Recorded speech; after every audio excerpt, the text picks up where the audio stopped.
Three mafia families, one arranged marriage to preserve the peace, and one woman carrying a secret powerful enough to bring an entire empire crashing down. The harder they try to stay apart, the more fate pulls them together, until their love becomes the spark that ignites a brutal war no one can stop. You are listening to a story exclusively narrated on the Dark Romance Stories channel. Relax and step into the world of love stories filled with mystery, emotions, and passion. Don't forget to like, subscribe to the channel, and leave a comment to support us. This content is the property of Dark Romance Stories. Please do not copy or re-upload it in any form. The pager on Sarah Whitfield's hip buzzed at 2:47 in the morning, but it was not the hospital calling. She knew the difference now. The hospital paged in clean digital chirps. This other summons arrived as a single long vibration, low and insistent, less a message than a hand closing around her wrist. She had felt it 4 times in 2 years, and each time the world had narrowed to black cars and quiet men who did not meet her eyes. She read the screen without turning on the light, the Manhattan skyline burning gold across the river. Car downstairs, 5 minutes, bring the trauma kit. No signature. There never was. But she knew the economy of it, and she knew the car would be a black Maybach with a driver named Vincenzo, who called her Dottoressa with a respect that unsettled her more than any threat. Sarah was 31, top of her class at Columbia, trained in a Level 1 trauma center in Newark, and by any reasonable measure, she had thrown her career into a river the night she agreed to become the neutral doctor. She had not known that was what she was agreeing to. It had started with a gunshot wound and a bribe, a young man bleeding out in a delivery van outside the ER doors, 3 men who would not let her call it in, a briefcase of cash she refused, and they left anyway. She saved the boy. She kept her mouth shut. And somewhere in the invisible architecture of the city's oldest families, a decision had been made about her. The truce was older than she was, 3 families who had carved up northern New Jersey decades ago and held the borders through exhausted equilibrium, the peace of scorpions who knew the first to strike would not survive the retaliation. But peace had a logistics problem. Men got shot, men got sick, men fathered children they could not acknowledge, and none of them could walk into a hospital and let their blood be logged and reported to the state. So they needed one doctor who belonged to no family, trusted by all 3 precisely because she could be trusted by none. They had chosen her, and the terrible thing was that she had let them. She dressed quickly, black jeans, a grey sweater, the worn leather bag that held far more than any legitimate house call required. Sutures, hemostatic gauze, a portable ultrasound the size of a paperback, vials of things that had no business in a private residence. She had learned to pack for uncertainty. Vincenzo was waiting when the elevator opened onto the lobby, a mountain of a man in a charcoal suit, his hands folded in front of him with the patience of a church. "Dottoressa," he inclined his head, "thank you for coming." "Whose blood am I cleaning up tonight, Vincenzo?" He did not answer, which was answer enough. He opened the rear door of the Maybach, and she slid into the leather dark, and the city smeared past the window in ribbons of light as they crossed the river into a part of the night that did not appear on any official map. They drove north into the hills where the trees closed over the road and the houses grew higher behind their gates. The Genovese estate sat at the end of a private drive lined with imported cypress an insistence of old-world memory in the New Jersey dark. She had been here before. The marble foyer, the crystal chandelier, the oil portraits of dead men with the same heavy-lidded stare passed down like a family curse. What she did not expect was the young man waiting for her at the top of the stairs. Dr. Whitfield. His voice was low, unhurried, with a faint gravel to it that suggested he had been awake for a long time. "I'm sorry for the hour." She had heard about Antonio Genovese. Everyone who moved in the shadow of these families had heard about Antonio Genovese. The old Don's only son, 34, educated at Georgetown and then at some place in Milan, back now to take up the weight of a name he was rumoured to hate. She had imagined someone soft, someone the old world had polished into a lawyer's smile. The man at the top of the stairs was not soft. Tall, dark-haired, in a black shirt open at the throat, he watched her climb toward him with the flat attention of a man who read a room for its exits and weapons. His stillness was not calm, it was control, the kind that costs something to maintain. "Where's the patient?" she asked. "Downstairs, my uncle." A muscle moved in his jaw. "He was shot outside a restaurant in Belleville 3 hours ago. We couldn't move him until now." 3 hours. She was already moving past him, and the outrage in her voice was real, the one thing in this world that was still entirely hers. He could be dead. He's not dead. Antonio fell into step beside her, and she felt the heat of him at her shoulder, the presence of him like standing too close to a furnace. "That's why we called you, to keep him that way." The uncle was on a table in the wine cellar, a place chosen for the drain in the floor.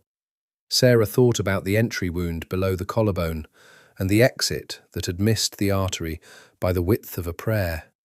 And she worked, and Antonio Genovese stood in the doorway and did not look away from her once. An hour later, the uncle was stable, sedated, breathing even, and Sarah washed her hands and felt the adrenaline drain out of her in the shaking aftermath she had never learned to control. Antonio was still there. "You're good," he said. "I'm expensive." She dried her hands. "I'll need to see him again in 2 days. If he spikes a fever, you call me immediately, not in 3 hours. You always talk to us like this." She looked at him then, really looked, and found him already studying her with an intensity that made her aware of her own pulse. Most of these men treated her like furniture that happened to be useful. Antonio Genovese looked at her like she was the only real thing in a house full of ghosts. "I talk to everyone like this," she said. "That's the whole point of me. I don't belong to you."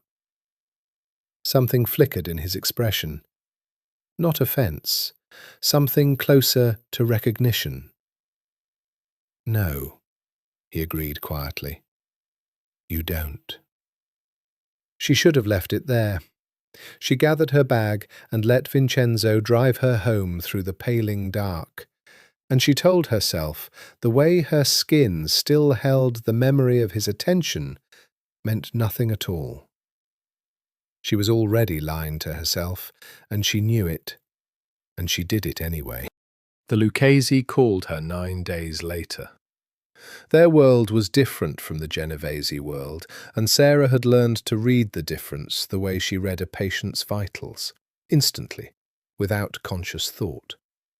The Genovese loved the old symbols, cypress trees, oil portraits, a wine cellar with a drain in the floor. The Lucchesi loved money the way it looked now. Their compound was glass and steel set into a bluff above the palisades, a house that seemed to hang in the air over the river, all clean lines and cold light, a place designed by someone who had been told what wealth was supposed to look like in a magazine. Don Salvatore Lucchesi was 71 and dying of a heart that had beaten too hard for too long, and Sarah was the only person outside his immediate family who knew it. That was the weight she carried now. Not the gunshot wounds. Those healed or they didn't, and either way they were finished business.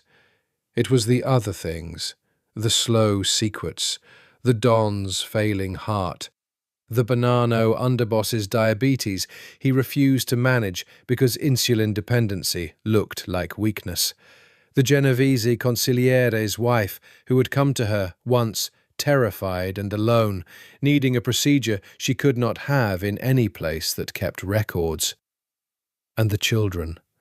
That was the worst of it, the thing that lay coldest in her chest at 3 a.m. She knew which men had fathered which children with which women who were not their wives. She had delivered 2 of them. She had signed no birth certificates, and the mothers had gone home to apartments paid for in cash, and the men had sent flowers and never come. She had begun to understand, a living archive. Every family's shame was written in her memory, indexed and cross-referenced, and she was the only volume in the library. The first call had been legitimate. His uncle's fever, exactly as she'd warned. She'd talked him through the antibiotic protocol over the phone at midnight, her voice clinical, her heart doing something unprofessional at the low sound of him saying her name. The second call had been thinner, a question about the uncle's mobility that could have waited for the follow-up appointment. She had answered it anyway. The third call had no medical pretext at all. "I wanted to know how you were," he'd said, and the honesty of it, the sheer nakedness of a man like him admitting to a want, had left her standing in her kitchen with the phone against her ear and no idea what to say. "I'm fine, Mr. Genovese." "Antonio." "That's not a good idea." "Probably not." A pause, and she could hear him breathing, could picture the stillness of him. "Tell me to stop calling, and I'll stop." She should have. She had rehearsed the sentence. It was a simple sentence, 4 words, "Please stop calling me." And she stood there, with it fully formed behind her teeth, and she could not make herself say it. "Good night, Antonio," she said instead, and hung up, and hated herself for the way she smiled at the dark window afterward. Now, in the Lucchesi house, she finished her examination of the dying Don and updated his medication and packed her bag under the watchful eyes of 2 soldiers, and she was almost to the door when a young woman intercepted her in the glass hallway. Dottoressa Whitfield.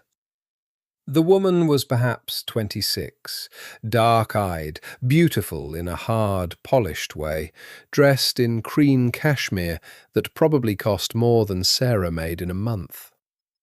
"I'm Isabella, Salvatore's daughter." "Miss Lucchesi." Sarah shook the offered hand. It was cold. "My father speaks highly of you. He says you are discreet." "Discretion is the whole job." "Yes." Isabella's smile did not reach her eyes.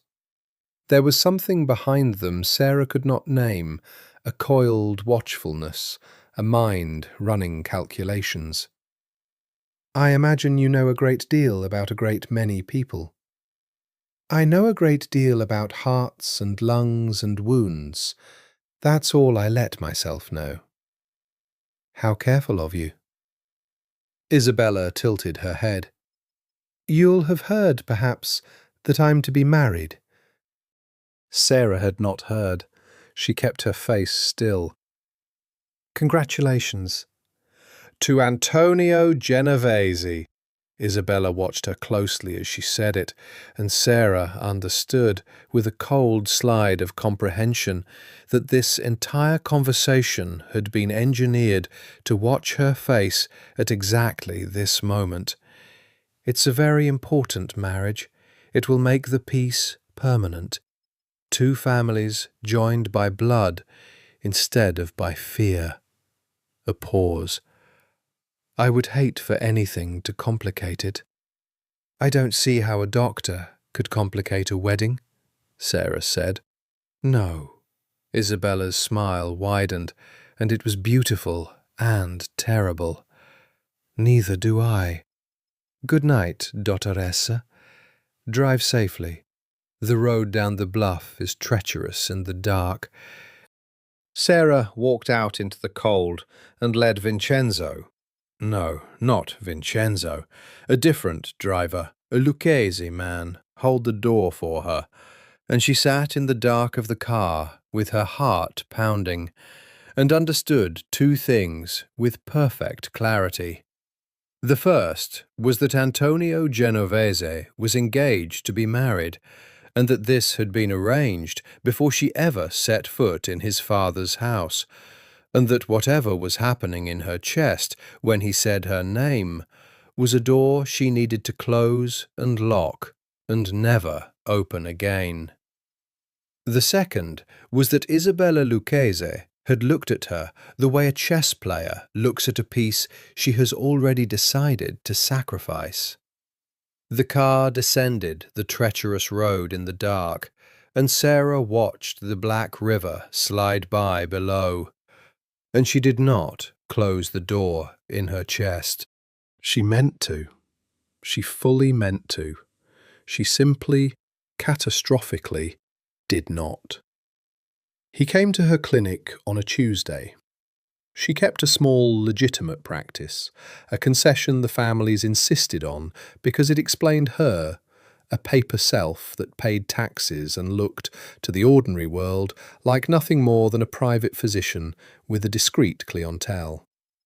2 exam rooms, a receptionist named Marta who asked no questions, a window onto a parking lot, and a strip of grey sky. Antonio Genovese did not belong in the ordinary world, and he knew it, and he came anyway. You don't have an appointment, she said, standing in the doorway of the exam room, where Marta had, with a look Sarah would deal with later, deposited him. I made one, under a different name. He was sitting on the paper-covered table like it was a throne, his suit jacket off, his shirt sleeves rolled to the forearm, and Sarah's eyes went to the ink there before she could stop them.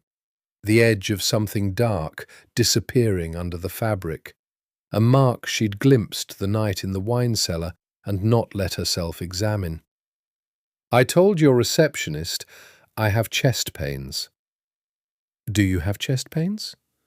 Constantly, he said, and held her gaze, and the word had nothing to do with his heart's electrical function, and both of them knew it. That's not funny. I'm not laughing. He wasn't. That was the thing about him she was beginning to understand. The danger of him lived precisely in his refusal to perform. He said outrageous things in the flat, quiet voice of a man reading a shopping list, and it made every word land like it had been considered and meant. Examine me, doctor. I came all this way. Take my pulse. Your pulse is fine. How do you know? You haven't touched me. She should have thrown him out. She was aware, in some clinical and detached part of her brain, of the exact sequence of professional actions that the situation demanded, and she watched herself fail to perform a single one of them as she crossed the room and picked up his wrist. His pulse was not fine. It was fast, and it jumped under her fingers when she touched him, and he watched her count it, and both of them knew what the number meant. 92, she said. Is that bad? For a man sitting still? She let go of his wrist. It cost her something to let go. It means you're agitated. I'm not agitated. He said it, looking directly at her, and the correction in his voice was gentle. I'm here. The silence in the room had weight. Outside the window, a car door slammed. Someone laughed. The ordinary world went on being ordinary. And inside the room, Sarah stood a foot away from a man she had no business wanting, and felt the whole edifice of her carefully maintained neutrality begin to hairline crack. "You're getting married," she said. It came out lower than she intended. "To Isabella Lucchesi. She told me herself, 9 days ago." Something closed in his face. Not surprise, he'd known she would learn it. Something more like grief that he'd been caught before he was ready. "Yes," he said. "Then what are you doing in my exam room, Antonio?" He was quiet for a long moment. When he spoke, it was not the answer she expected, and it undid her more thoroughly than any seduction could have. "My father was a killer. His father was a killer. Every man whose portrait hangs in that house put people in the ground and called it business. And they raised me to be the next one." He looked at his hands. "I don't want to be the next one, Sarah. I want to be the last one. To take everything my family built on blood and turn it into something that doesn't bleed. The marriage to Isabella is how I do that. 2 families, no more war, and in 20 years maybe my children don't know what it's like to have a doctor sew their uncle up in a wine cellar." "That's a good reason to marry her," Sarah said. Her throat hurt. "It's the only reason I'm marrying her." He raised his eyes to hers. "I don't love her. I've met her 4 times. She looks at me like I'm a merger, and I keep finding excuses to sit in a parking lot clinic because the only place in my entire life where I feel like a person instead of a name is the 2 feet of air around you. So that's what I'm doing here, Doctor. I'm being a person for an hour before I go back to being the piece." She did not touch him. She wanted to, with a want that frightened her, but she did not touch him, because she understood that if she touched him now, she would not stop, and both of their lives would come apart at the seams. "You can't come here anymore," she said. "I know. I mean it. Not for real appointments, not for fake ones. If anyone in any of these families thinks I'm not neutral, Antonio, do you understand what happens to me?" That reached him. She saw it land, saw the calculation in him snap from want to fear. And for the first time the flat control cracked, and she glimpsed the thing underneath it. Not coldness at all, but a banked and dangerous heat. "Nothing happens to you," he said, and his voice had changed entirely, gone low and absolute. "Do you hear me? I would burn all 3 families to the ground before I let anyone touch you." "That's exactly what I'm afraid of," she whispered. He left. He stood and rolled down his sleeves and put on his jacket and became once more the air, the piece, the name. And at the door he stopped and did not turn around and said, 92. You should know it was 92 before you touched me too." Then he was gone, and Sarah sat down hard on the exam table, where the warmth of him still lingered in the crackling paper, and she put her face in her hands, and she did not cry, because she had trained for years not to cry, but she came closer than she had in a very long time. He came back the next Tuesday, and the one after that. She never once threw him out. The Tuesdays became a season. Sarah measured time by them now, though she would not have admitted it under oath.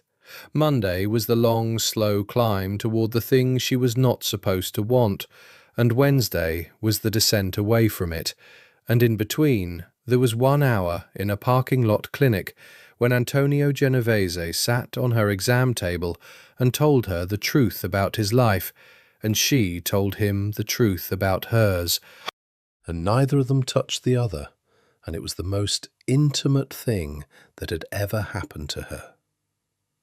The cage had bars she'd stopped being able to see, and the most dangerous of them was the one Don Salvatore had named in his silk bed. You know too much. Every Tuesday made her more valuable and more fragile at once. Every secret she carried was a coin, and she had never spent one, and the not spending was the only thing keeping her alive. But a full vault attracts thieves regardless of whether the owner ever touches the gold. It came home to her in the second week of a cold October. The Bonanno family called for the first time in months. She'd never liked the Bonanno work. The Genovese were courtly, the Lucchese modern, the Bonanno simply dangerous. A family that had never made the transition from street to boardroom. Old Don Bonanno was a stroke-diminished ghost now, and real power had drifted to his son Marco, 30, wolfishly handsome, with a temper the whole underworld stepped around. The patient this time was a soldier with a knife wound, routine, and Sarah stitched him in a back room of a nightclub the Bonannos owned in Newark, the bass thudding through the walls like a second pulse. She was packing up when Marco Bonanno came in and shut the door and leaned against it, and looked at her the way a man looks at a locked safe he's decided he has the right to open. Dottoressa. He rolled the word around like he was tasting it. You take care of everybody, don't you? Us, the Genovese, the Lucchese. He smiled. You know all our little problems. I know your soldier will need the stitches out in 10 days. That's not what I mean. He pushed off the door and crossed to her, too close, and she made herself hold still, because stepping back was blood in the water with a man like this. I mean, you're a very well-informed lady. I mean, if a man wanted to know something about the Genovese, something private, something a man could use, that man might think a doctor who's been in and out of that house was worth having a conversation with. I don't discuss patients, Sarah said. Any patients. That's the arrangement. It's the only reason any of you trust me, including you. The arrangement. He said it like it amused him. The arrangement's a piece of paper nobody ever signed, sweetheart. It holds because everybody's scared of everybody. You know what happens to arrangements like that. Enlighten me. They hold right up until they don't. He reached out and, before she could react, tucked a strand of her hair behind her ear, and the intimacy of it was a threat more explicit than a gun. And when they don't, the smart people are the ones who already decided which side they're standing on. You want to think about which side you're standing on, Dottoressa. Because neutral's a real comfortable place to be, right up until it's the loneliest place in the world. He left. The bass thudded on. Sarah finished packing her bag with hands that were almost steady, and she walked out through the flashing dark of the club, past bodies moving to music she couldn't hear over the roar of her own blood, and she got into the car, and she did not tell the driver anything was wrong. But she understood now what Salvatore had meant, and Isabella, and the whole architecture of dread she'd been living inside without letting herself feel it. She was not a doctor who happened to know secrets. She was a repository. And the thing about a repository was that its value was highest to whoever was willing to break it open. She called Antonio that night. She'd sworn she wouldn't, and she did anyway, because he was the only person in her impossible life she could say it to. "Marco Bonanno threatened me tonight," she said. "Not directly, but he wanted me to know I'm a resource. He wanted me to know the peace is thinner than everyone pretends." The silence on the line changed. She could feel it change, feel the temperature of it drop, and when he spoke, his voice was the flat, absolute thing she'd heard once before, in the exam room, the voice from under the control. What did he touch? "What? You said he wanted you to know. Men like Marco don't just talk." "What did he touch, Sarah?" She hadn't meant to tell him. "My hair. He tucked my hair behind my ear. It was nothing, it was just to—" "It wasn't nothing." A long breath. "Listen to me. You don't go to the Bonanno Club alone again. If they call, you call me first, and Vincenzo drives you, and he waits in the room. I don't care what it does to your neutrality. Your neutrality doesn't matter to me if you're not breathing." "Antonio, I mean it." And then, lower, in a voice she'd never heard him use, a voice with the floor gone out from under it. "I can't do this if something happens to you. I can hold all of it together, the families, the marriage, the peace, all of it. But not if you're not somewhere in the world being alive. Do you understand what I'm telling you?" She understood. God help her. She understood exactly. "Yes," she whispered. Neither of them said the word, but it sat on the line between them, in the dark, unspoken and enormous. And after they hung up, Sarah lay awake, watching the city burn across the river, and knew that the cage had a name now, and the name was love, and there was no lock in the world that could hold it. The engagement party was held in November, in a ballroom on the top floor of a Manhattan hotel that the Genovese family did not own, but might as well have. And Sarah was invited because of course she was invited. That was the cruelty of her position. She could not decline. A neutral doctor who snubbed a peace-cementing engagement between two of the three families would be making a statement, and statements were dangerous. And so she put on a black dress she'd bought for a wedding she'd never attended, and let Vincenzo drive her into the city, and rode the elevator up into a nightmare made of chandeliers. The room was beautiful. That was the obscenity of it. Gold light and white orchids and a string quartet, and everywhere she looked the most dangerous men in 3 states in tuxedos, laughing, drinking champagne, their wives in jewels that had been paid for in ways no one at the party would name. She'd stitched half these men. She'd delivered secrets for 1/3 of them. She moved through them like a ghost who knew where all the bodies were buried, because she did. And at the centre of it, on a low dais, stood Antonio Genovese and Isabella Lucchese, and they looked, she had to admit, like the future the families wanted. He in black, she in silver, both of them beautiful and cold, a merger given human form. He found her, with his eyes, across the room within a minute of her arrival. She felt it, like a hand on the back of her neck.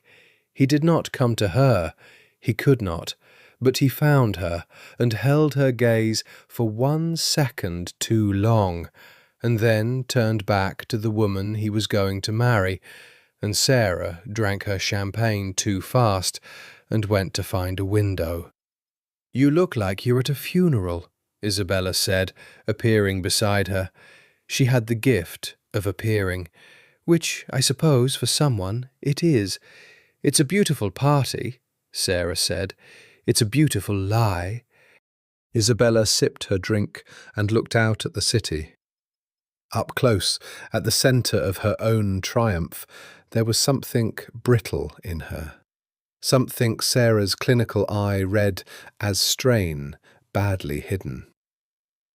"You know what this is, Dottoressa? All of it. It's theatre. A play we're all performing, so nobody has to admit that the piece is held together with fear and appearances. And if any single person decided to stop pretending, the whole thing comes down. Then why perform it? Because the alternative is war." Isabella's smile was thin.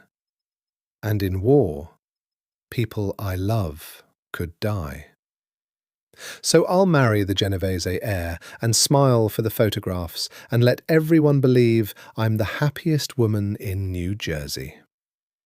She turned to Sarah, and her dark eyes were suddenly, disconcertingly direct. "Wouldn't you? To protect the person you loved, wouldn't you do anything?" The question was too sharp to be casual. Sarah felt the trap in it without being able to see its shape. "I don't know what I'd do," she said carefully. "I've never loved anyone enough to find out." "Liar," Isabella said, softly, almost kindly, and drifted away into the gold light before Sarah could respond. Sarah stood at the window for a long time after that, her heart pounding, replaying the conversation, trying to understand what Isabella had been fishing for and what she'd caught. To protect the person you loved, wouldn't you do anything? There had been real feeling in it. Isabella Lucchese, engaged to be married in 3 months, had spoken about love with the desperation of a woman who was in it. And it had not, Sarah was almost certain, been about Antonio. She was still turning it over when a hand closed around her elbow, and she knew the weight of it before she turned. "Dance with me," Antonio said. "Are you insane?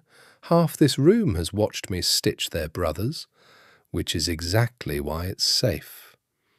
His voice was low, his face arranged into the pleasant nothing of a host doing his duty. The heir dances with the family doctor at his own engagement party. It's polite. It means nothing. Everyone will forget it in an hour. His hand tightened just slightly. "Please, one song. I've been in this room for 3 hours pretending, and I need 3 minutes that are real, or I'm going to lose my mind." She should have said no. She said yes, because she was made of the same weakness he was, and he led her to the floor and put his hand at the small of her back, and they moved to something slow the quartet was playing, and for the length of one song, the ballroom and the families and the fear all fell away. "You're shaking," he murmured. "I'm terrified. This is the most dangerous thing I've ever done, and I do dangerous things for a living." "I've got you." His hand pressed warm against her spine. "Nobody's watching. They're all too busy performing to notice anyone else performing." "Isabella's watching. Isabella's always watching." Something moved through him at the name, and she felt it in the sudden tension of his hand. "What did she say to you?" "She asked if I'd do anything to protect someone I loved." Sarah looked up at him. "Antonio, I don't think she wants this marriage. I think she's performing harder than anyone in this room. And I think she was warning me about something, or testing me, and I can't tell which, and it scares me." The song ended. He stepped back the correct distance and bowed slightly, the perfect host, and only his eyes stayed on hers a moment too long. "Thank you for the dance, Dr. Whitfield," he said, for the room. "Congratulations on your engagement, Mr. Genovese," she said, for the room. And under the room, in the 2 feet of air between them that was the only country either of them was a citizen of, he said, so quietly she barely heard it, "It should be you." Then he was gone, back into the gold and the lie, and Sarah left the party 10 minutes later and rode down through the belly of the beautiful hotel and out into the cold. And she did not cry in the car, and she did not cry in the elevator, and she made it all the way to her own bathroom before the thing in her chest finally broke. She did not yet know she was already 2 people. She would not know for 11 more days. She knew before the test told her that was the thing no one warned you about, the way the body announced itself in a language older than any diagnostic, a tiredness that sleep didn't touch, a tenderness, a morning 3 days running when the smell of coffee she loved, coffee she'd drunk black through 100 overnight shifts, turned her stomach in a way that had nothing to do with any virus. She was a doctor. She stopped lying to herself faster than most women would have. She bought the test at a pharmacy 2 towns over, where no one knew her face, and she took it in the bathroom of her apartment with the city burning across the river. And she sat on the edge of the tub and watched 2 lines resolve out of the white like a verdict. Then she sat there for a very long time. She did the math because the math was the only solid thing in a spinning world. 11 days since the engagement party, 6 weeks then, more or less, since the one night she had let herself stop being neutral. It had happened after the Marco Bonanno threat, after the phone call, the flat, absolute voice. "I can't do this if something happens to you." He had come to her apartment, the first and only time he'd ever come, breaking every rule they'd built, because Vincenzo had reported that a Bonanno car had been seen on her street, and Antonio had not been able to breathe until he saw with his own eyes that she was alive. He'd meant to check on her and leave. She'd meant to let him.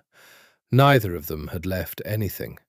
They had stood in her kitchen, and the pretense had simply run out, the way water runs out of a cracked glass, all at once and completely, and he had said her name like it was the only word he knew, and she had crossed the 2 feet of air that was their whole country, and after that there were no more rules, for one night, in the dark, above the river. He'd been gone before dawn. They'd never spoken of it directly since. A look, a silence, a hand that lingered a half-second too long on Tuesdays, because to speak of it was to admit it was real, and if it was real, then it was a catastrophe, and they had both chosen, without discussing it, to survive by not looking directly at the sun. And now there were 2 lines on a test, and the sun was inside her, and in 2 weeks Antonio Genovese would stand in a cathedral in front of 3 families and formally, publicly, irrevocably become engaged to be married to Isabella Lucchese. The private engagement made a matter of public record and honour, the ceremony that transformed an arrangement into a binding of blood that could not be undone without spilling it. 2 weeks. Sarah stood up eventually, because sitting on the edge of a tub was not a plan, and she washed her face and looked at herself in the mirror and tried to find the doctor in there. the woman who assessed and decided and acted. The doctor looked back at her, hollow-eyed, and offered no diagnosis because there was no protocol for this. There was no clinical pathway that led out of a room where the man you loved was 2 weeks from a wedding that would end a war, and you were carrying the one fact in the universe that could stop it. And stopping it might start a different war, a worse one measured in bodies. Because that was the thing she understood, standing in her bathroom at 11 at night. This was not a story about a woman and a man and an inconvenient pregnancy. If it were only that, it would be the simplest thing in the world. Painful, but simple. This was a story about a peace treaty, written in the language of marriage, and she was holding a secret that could tear the treaty in half. If she told Antonio, he would not go through with the wedding. She knew him well enough by now to know that with certainty, and the certainty terrified her. He would not marry Isabella while Sarah carried his child. He was too much himself for that. And when he refused the marriage, the Lucchese would take it as the deepest possible insult, a Genovese heir humiliating a Lucchese daughter at the altar of the peace. And the fragile equilibrium that had held for a decade would shatter, and the wine cellars would fill with the wounded, and she, the doctor, would be sewing them up by the dozen, while she carried the reason for all of it under her heart. And if she didn't tell him, she would watch him marry another woman, and she would raise his child alone in the shadow of families who executed liabilities, and every one of those families would eventually learn to count. A doctor with a child of no named father. Men who had spent their whole lives calculating leverage would look at that child and do the arithmetic, and they would arrive at an answer, and the answer would put a target on a person who did not yet have a heartbeat you could hear without a machine. Either path led to blood. That was the trap Isabella had been circling at the party without knowing its true shape. Wouldn't you do anything to protect the person you loved? Sarah understood the question now in her own body. She would. She already knew she would. She just didn't know what the anything was. She did not call him. She wanted to, so badly her hand actually lifted the phone from the counter, and then she set it down again, because she understood that this was the one secret she could not carry the way she carried the others. This one was not in her memory.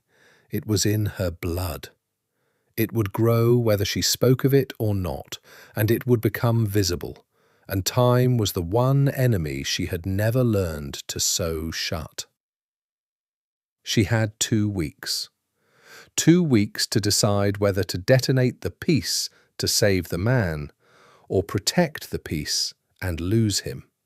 And either way to figure out how a woman who had built her whole identity on belonging to no one was going to survive belonging now so completely to a life she had never planned and could not give up. Sarah Whitfield lay down on her bed without undressing and put her hand flat against her stomach, over the secret, over the future, over the small, impossible fact that had just made her the most dangerous woman in New Jersey for an entirely new reason. "Okay," she whispered to the dark, to the city, to the 2 lines, to the child. "Okay, we'll figure it out. I promise you. We'll figure it out." She did not sleep. Across the river, the towers burned gold and cold, indifferent, beautiful. And somewhere out in the dark, the 3 families slept the untroubled sleep of men who did not yet know that the peace they'd built had just been quietly, invisibly undone. Not by a bomb, not by a betrayal, but by 2 lines on a test in a bathroom in Hoboken. The clock had started. It would not stop. For anyone. She almost told him on the Tuesday. He came, as always, under a false name and sat on the paper-covered table, and the first thing he said was, "You look tired," and the tenderness in it nearly finished her. "I'm always tired. I'm a doctor." "No." He tilted his head, studying her with that unnerving attention. "This is different. Something's wrong. Tell me what's wrong, and I'll fix it." "I'm pregnant." The words were right there, formed and ready, and she looked at his beautiful, tired, hopeful face, the face of a man who believed he could marry his way to peace, and understood that if she said them, everything he was building would come down, and she would be the one who brought it down. She wasn't ready, because she loved him, and she was not yet willing to hand him a choice with no good answer. "I'm fine," she said. "The banana business has me on edge, that's all." He didn't believe her, and she watched him decide, out of some grace she didn't deserve, not to push. "The formal engagement's in 11 days, he said quietly. "After that, there's no turning back without a war." He looked at his hands. "I keep thinking there has to be another way, some way to bind the families that doesn't cost me—" He stopped. "That doesn't cost you what?" "You. Every plan I've ever made costs me you. There's no version of peace that has you in it, and I can't stop trying to find one, and it's driving me insane." She stood very still, the secret pressed against her ribs like a second heart. "Antonio," her voice was steady, which was a miracle, "if you had a reason, a real reason, something that made the marriage impossible, would you take it, even if it meant war?" He looked up sharply, and for a moment she thought he'd read it in her, thought the whole thing would come out in the grey light of the exam room, but he only said, "I don't get reasons. Men like me don't get to be rescued by reasons. We make the hard choice, and we live with it." A pause. "Why? Do you have one?" The moment stretched. Outside, the ordinary world laughed and slammed its car doors. "No," she said. "I just wanted to know what kind of man you are." "And?" "The kind who'd want the reason," she said softly, "and refuse it anyway. Which is the worst kind, for me." He left that day without touching her, as always, and as always, the not touching was its own kind of touching, and Sarah stood at the window and watched his car pull out of the lot and pressed her hand to her stomach and thought, "Not yet, not yet, but soon. I can't hold this much longer." She had 11 days. She did not know that she had far fewer than that before the choice would be taken out of her hands entirely. The Lucchese called her the next night. It was Isabella, which was strange. The family's summonses came through drivers and soldiers, never through the principals themselves, and never through the women. But it was Isabella's voice on the line, and it was not cold now. It was frayed. "Dottoressa, I need to see you, privately, not at the house, somewhere no one knows." "Miss Lucchese, I'm not sure that's—" "Please." The word cost her something. Sarah could hear it. "I need a doctor I can trust, and you're the only one who belongs to no one. I need—" a breath. "I need something taken care of. Quietly. Woman to woman. No one can know. Not my father, not the Genovese. No one." Sarah closed her eyes. She knew this call. She'd had it before, from the Genovese consiglieri's wife, from two others. She knew what taken care of quietly, no one can know, meant, and she knew the shape of the desperation behind it. "Where?" she said. They met in a diner off Route 17, the kind of place with vinyl booths and endless coffee, where two women could sit in a corner at 10 at night and no one would look twice. Isabella came without a driver, which was itself extraordinary. A Lucchese daughter, alone in the world, was not a thing that happened, and she slid into the booth across from Sarah, with a scarf over her hair and her beautiful face bare of makeup, and she looked, for the first time, like what she actually was, 26 years old, and terrified. "I'm not sick," she said, before Sarah could speak. "I want to be clear. There's nothing wrong with me. I need you to understand that first. Then what do you need, Isabella?" Isabella wrapped both hands around her coffee cup and looked at the steam rising off it, and when she spoke, it came out in a rush, a confession held too long under too much pressure. "I'm in love," she said. "Not with Antonio." "God, not with Antonio. He's fine, he's decent, but he's a stranger. He's a treaty in a suit. I've been in love since I was 19 with someone I'm not allowed to want, someone my family would kill him for, someone who's on the wrong side of everything." Her eyes came up, dark and burning. "And in 11 days I'm supposed to marry the Genovese heir and cement a peace and spend the rest of my life smiling in photographs while the person I actually love watches from across a room at parties like the one you saw me at." Sarah's mind connected things she'd sensed and not understood, the strain behind the triumph, the woman who made things happen so she could control how they fell apart. "Why are you telling me this?" she said carefully. "What do you actually need from me?" Something calculating flickered behind Isabella's fear, and Sarah realized, too late, always too late, that even this confession was partly a performance. "I need to know if you're really neutral," Isabella said quietly. "That's all. I need to know if the neutral doctor is really neutral, or if she's already chosen a side. Because I've seen the way Antonio Genovese looks at you, Dottoressa. The whole room saw it, and I need to understand what that means for the 11 days I have left to fix my life." The blood went cold in Sarah's veins. "I don't know what you're talking about," she said. "Of course you don't." Isabella smiled, and the fear was gone from her face now, folded away, replaced by something hard and clear and frightening. "Neither do I. We're two women who don't know anything having coffee." She stood, dropping bills on the table.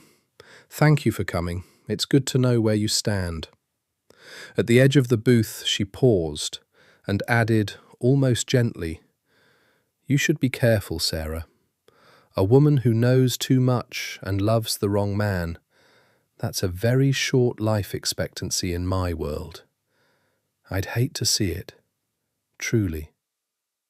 She walked out into the parking lot and got into a car that had, Sarah now saw, been waiting the whole time. A dark car with a man at the wheel Sarah couldn't make out, and was gone. Sarah sat alone in the vinyl booth with 2 cups of cooling coffee and understood that she had just been read like a book by someone far better at this game than she was, and that Isabella Lucchese had learned exactly what she'd come to learn, and that whatever the woman was planning, Sarah had just handed her a crucial piece of it. She had 11 days.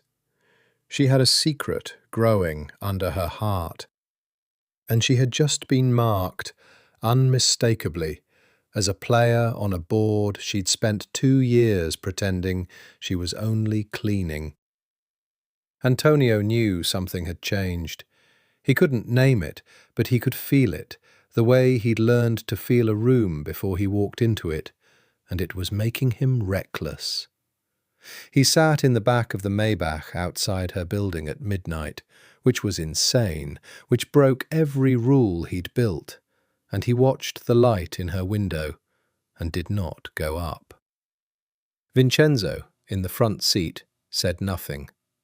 Vincenzo had been his father's man and was now his, and Vincenzo had opinions about the doctor that he kept behind his teeth like the professional he was, but he did not say, "This is madness," out loud, and Antonio was grateful for it, because it was madness. In 10 days he would formalize a marriage that would end a war. And instead of sleeping, he was sitting outside the home of a woman he had no right to love, watching her window like a soldier watching a border. The thing he could not tell anyone, could not tell Sarah, could not tell Vincenzo, could not tell the ghost of his mother, whose name he wore on his arm, was how completely she had rearranged him. He had spent his whole life being the still point, the controlled one, the son who felt nothing on his face while men bled out in front of him, because feeling was a luxury the air could not afford. And then a woman, with tired eyes and steady hands, had talked to him like he was a person instead of a name, and something in him that had been holding its breath for 34 years had finally, quietly, exhaled. He was obsessed. Alone in the dark of the car, he could name it. He thought about her waking and sleeping, found reasons to hear her voice, had memorized the register of her laugh on the rare occasions he earned it. When Marco Bonanno had tucked her hair behind her ear, a violence had risen in him so cold it frightened even him. The calm certainty that he could kill a man and feel nothing, so long as the man had touched her. That was the thing about the peace. Everyone thought Antonio Genovese wanted peace because he was gentle. He wasn't gentle. He wanted peace because he knew exactly what he was capable of, and he had decided, at 19, standing over his mother's grave, that he would not spend his life feeding the machine that had killed her by inches, the machine of blood and honor and men who solved everything with guns. He wanted peace the way a recovering addict wants sobriety, because he knew what he became without it. And Sarah was the test of it, because loving her made him want to burn the whole world down to keep her. And building the peace required him to give her up. And he had never in his life wanted two things this incompatible, this badly. His phone buzzed. Not Sarah, his consigliere, Don Rocco, an old man who had served his father and now served him with the same weary loyalty. Antonio? Rocco never used titles on the phone. The old man had earned the informality. We have a problem. The Bonannos are moving money. Marco's been buying things he shouldn't be buying, guns mostly. Through a broker in Philadelphia we thought was Genovese loyal. Antonio's eyes stayed on the lit window. How much? Enough to be a statement, enough that it's not defensive. A pause. And there's chatter, nothing solid, but my people say Marco's been meeting with someone connected. They can't confirm who. Lucchese? Maybe. That's the part I don't like. 10 days before you marry into that family, and the youngest Bonanno is buying guns and meeting people in the dark. Rocco exhaled. It could be nothing. Marco's always been a hothead, always buying toys. But it could be the sound of somebody getting ready. And if the Bonanos break the truce 10 days before your wedding, then the wedding won't matter, Antonio finished, because there'll be a war, whether the Lucchese and Genovese are joined or not. Yes. Antonio was quiet for a long moment, watching the window and the two problems in his life, the private catastrophe of loving the doctor and the public catastrophe of a piece coming apart, braided together into a single cold dread he couldn't yet name. "Watch, Marco," he said finally. "Watch the money. And Rocco, put a man on Dr. Whitfield. Discreet. She's not to know. If the truce is fraying, she's the first person every family in this thing is going to think about, because she's the one who knows where all the bodies are. I want her safe." A pause on the line. "Antonio?" Rocco's voice was careful and old, and had known him since he was a boy. "The doctor. Is there something I should understand?" "No," Antonio said. "There's nothing to understand. She's an asset. Assets get protected. Watch Marco." He hung up before the old man could ask again, and he sat in the dark and looked at the window until, eventually, the light went out. Then he told Vincenzo to drive, and he went home to a mansion full of dead men's portraits, and he did not sleep either, though he did not know that the woman across the river was not sleeping for a reason that would, in 10 days, end the world he was trying so carefully to save. The next morning everything was still holding. The peace stood. The wedding was scheduled. The families circled each other in the wary equilibrium they'd maintained for a decade. It was the last morning any of that would be true, because in a nightclub in Newark, Marco Bonanno was receiving a phone call from a woman whose voice he loved and whose face he could never be seen with.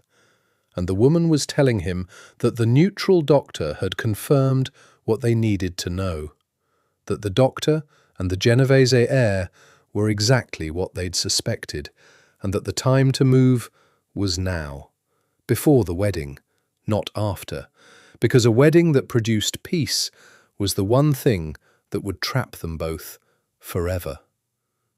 "Are you sure?" Marco said. "Once we start this, there's no—" "I'm sure," said Isabella Lucchese, in a voice soft with love and hard with purpose. "Do it. Break all of it. And when the smoke clears, no one will be looking at us, because everyone will be looking at the war. That's how we get free, Marco. We don't run from their world. We burn it down and walk out through the ashes together." And Marco Bonanno, who loved her more than he loved his own life, said yes. The truce broke on a Thursday at 9:14 in the evening, in 3 places at once. Later, when Sarah tried to reconstruct the night, she would remember it the way patients remembered accidents, not as a sequence, but as a set of stills, disconnected, lit too bright.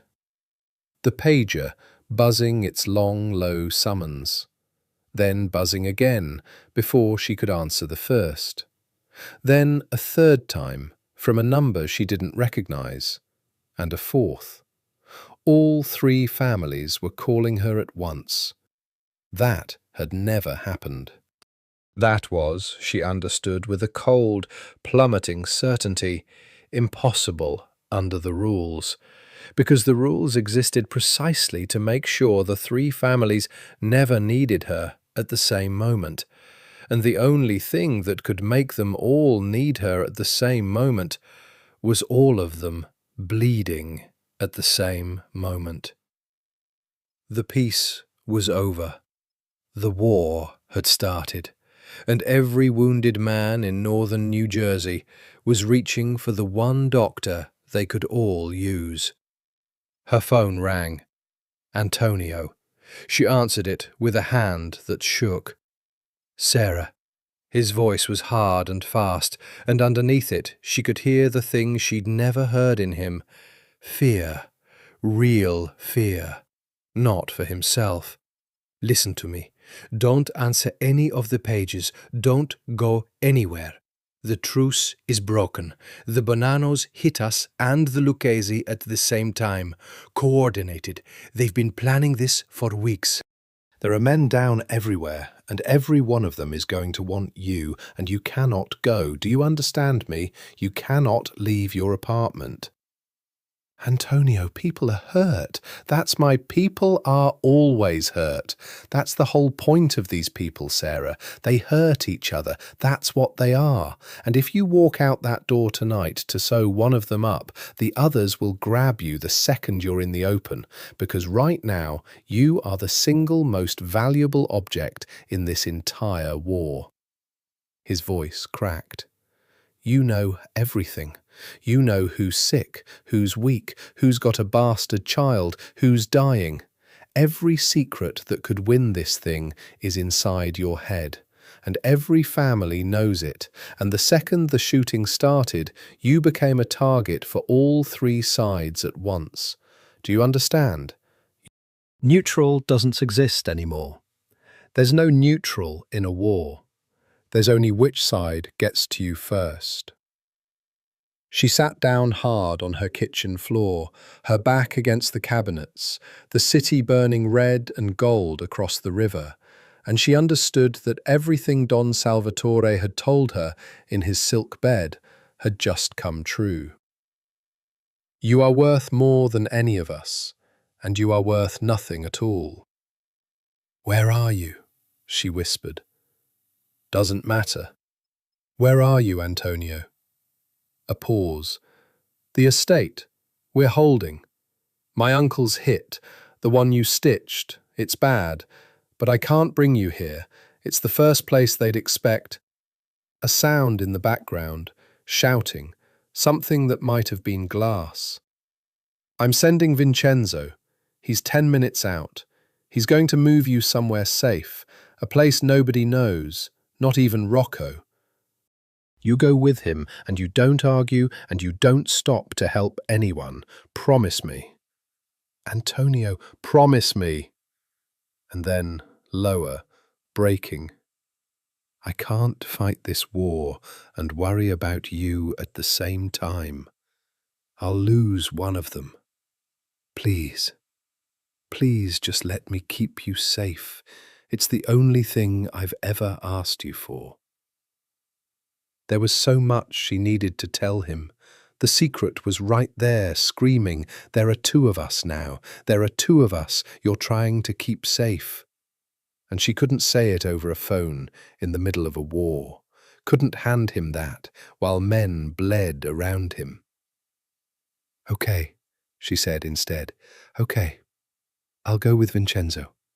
Antonio, don't die tonight. Whatever else happens, don't you dare die tonight. I don't intend to, he said. I have too much to live for now. The line went dead. Sarah moved on autopilot, the way she moved in a trauma bay, the fear pushed down beneath the doing. She packed the leather bag, not because she planned to use it, but because a doctor felt naked without it. And she put on her coat, and she stood by the door, and she waited for Vincenzo. And the pages kept coming, buzz after buzz, the wounded of three families crying out for the one healer they shared. And she made herself not answer, and it was the hardest thing she'd ever done. 10 minutes. She counted them. Across the river, the city burned on, indifferent. At the 11-minute mark, someone knocked. 2 knocks, then 1, the pattern Antonio had given her over the phone, and relief flooded through her so hard her knees nearly gave, and she opened the door. It was not Vincenzo. There were 3 of them, in dark clothes, and the one in front had a face she almost recognized from the Banano Club. And he smiled at her the way Marco Bonanno had smiled. Like a man opening a safe he'd decided he had the right to open. "Dottoressa," he said, "we've been looking forward to a conversation." She tried to slam the door. She was fast. Years of trauma medicine had given her good reflexes, but they were faster, and there were three of them. And a hand caught the door, and a shoulder drove it back, and then they were inside her home, inside the last neutral ground she had, and a cloth came over her face that smelled of chemicals she could identify by name, even as they took her under. Her last thought, before the dark, was not fear for herself. It was, "I never told him. He's going to fight this whole war not knowing there were two of us. I never told him." Then there was nothing, and the pages buzzed on in an empty apartment, and across the river the towers burned, and somewhere Vincenzo arrived 1 minute too late to a door standing open on a home with no one in it. She woke to concrete and cold, and the taste of chemicals at the back of her throat. Training took over before fear could. She catalogued herself the way she'd catalogue a patient. No acute pain, extremities intact, hands zip-tied in front rather than behind. Sloppy or deliberate, she couldn't tell yet. A basement, industrial, the hum of a ventilation system, a bare bulb, a metal chair beneath her and a metal table in front of her. No windows. She had no idea how long she'd been out. The chemical suggested hours, not minutes. The door opened and Marco Bonanno walked in. "There she is." He sat across the table, easy, a man in command of his own basement. "The famous neutral doctor. Half my guys wanted to just take what's in your head and be done with it. I said no. She's a professional. Professionals understand incentives." "People are dying," Sarah said, steadier than she felt. "Right now, while you sit here. Some of them from wounds I could treat. You broke a 10-year peace and kidnapped the one person who could keep your own soldiers alive. That's not strategy, Marco. That's stupidity in a nice suit." Something flickered across his face, irritation, and under it, briefly, something that looked almost like doubt. The peace was a cage. Everybody pretending, everybody scared. You break the cage, you find out who you are. Who told you that? It was instinct, the same instinct that had read Isabella across a diner booth. Those aren't your words. Somebody put them in your mouth. The doubt again, quickly hidden, he leaned forward. "Here's how this goes. You're going to tell me everything you know about the Genovese. Weaknesses, the old man's health, who's sick, who's compromised, where the money's soft, everything you've got locked up in that head. You do that, you walk out of here alive, and you go back to being nobody. You don't?" He shrugged. "Then you're just a liability. And I clean up liabilities." "You won't touch me," Sarah said, and she believed it, and the believing surprised her. "You need me alive more than you need what's in my head. You've got wounded men, Marco, your own. This war you started is going to fill this basement with your soldiers, and I'm the only doctor in the state who'll treat a Bonanno without calling the FBI. Kill me, and you win the war and lose every man you need to hold what you took." She held his gaze. "I'm worth more breathing. You know it. That's why my hands are tied in front instead of behind, so I can work." Marco stared at her for a long moment, and then he laughed, a real laugh, surprised out of him. "They said you were smart," he said. "They didn't say how smart." "Who's they, Marco?" And that was when she pushed too far and learned too much, because his laugh died and his face closed and he stood up too fast, and a man who wasn't lying didn't close up like that, and Sarah, who had spent 2 years learning to read what powerful people hid, saw the whole thing in the shape of his silence. "You didn't plan this," she said slowly. "You don't even fully understand it. Someone told you to break the peace before the wedding, not after. Someone told you the doctor and the Genovese heir were compromised. Someone's been feeding you words that aren't yours and reasons that don't add up. Marco, who are you doing this for?" "Shut up. Because it's not the Bonanno family. Your father's a ghost. You're the youngest son. You didn't have the reach to buy guns through a Genovese broker and coordinate 3 attacks in one night. Someone with better information helped you. Someone on the inside of the other families." Her mind was racing now, the pieces assembling with sickening speed. The diner, the confession, I'm in love with someone on the wrong side of everything, someone my family would kill him for, the car waiting in the dark with a man at the wheel she couldn't make out. "Oh my God," she breathed. "Isabella." The name landed like a slap. Marco's whole body went rigid, and in his face Sarah saw confirmation more total than any words. The flinch of a man whose lover's name had just been spoken by the last person on earth he wanted saying it. "You don't say her name," he said very quietly, and now the danger in the room was real, a different danger than the interrogation.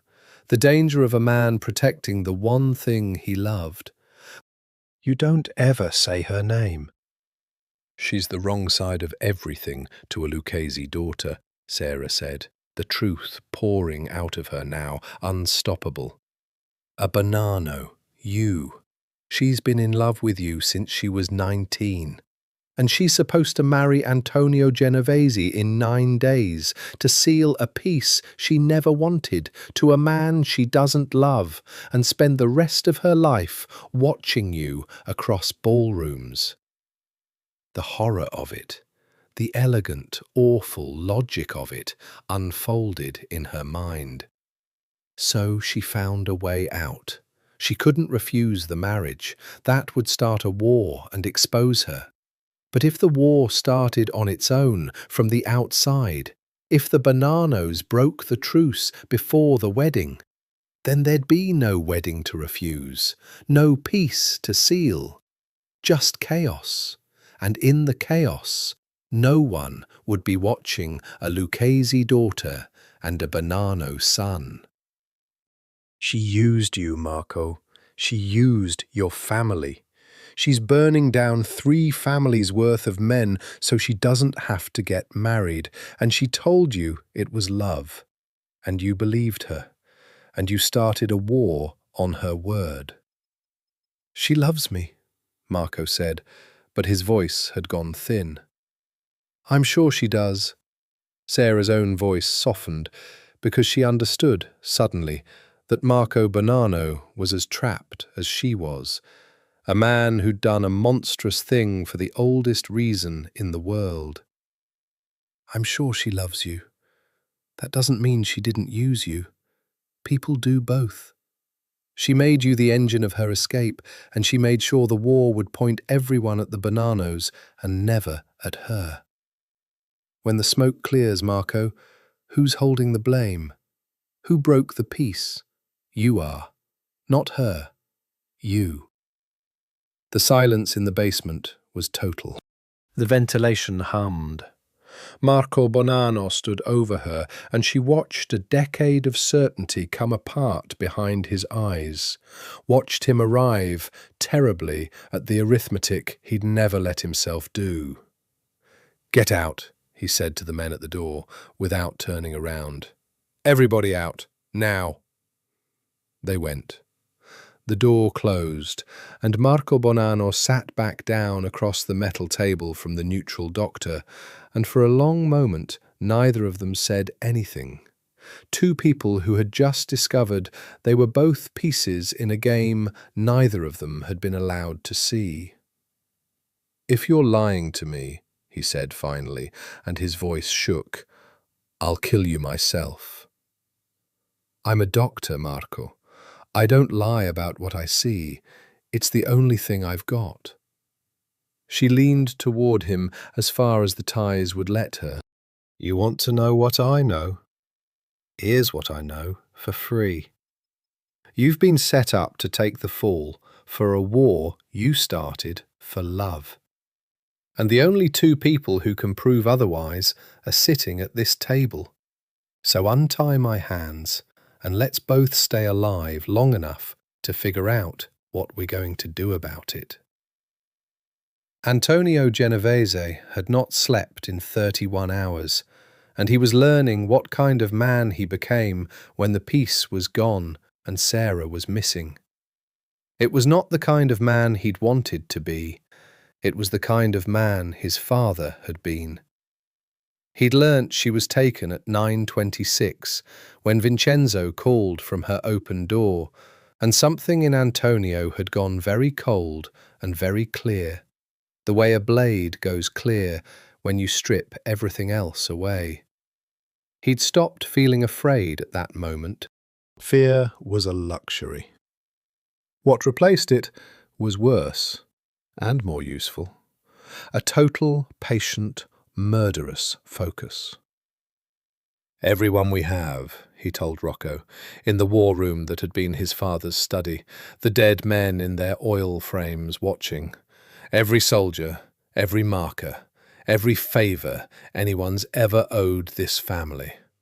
I want to know where she is by morning." "Antonio?" Rocco was pale. The old man had buried a lot of people in his life, and Antonio could see him doing math he didn't like. "The uncle's dead. Bled out an hour ago. We couldn't move him, and we had no doctor." A pause. "We have 3 men down.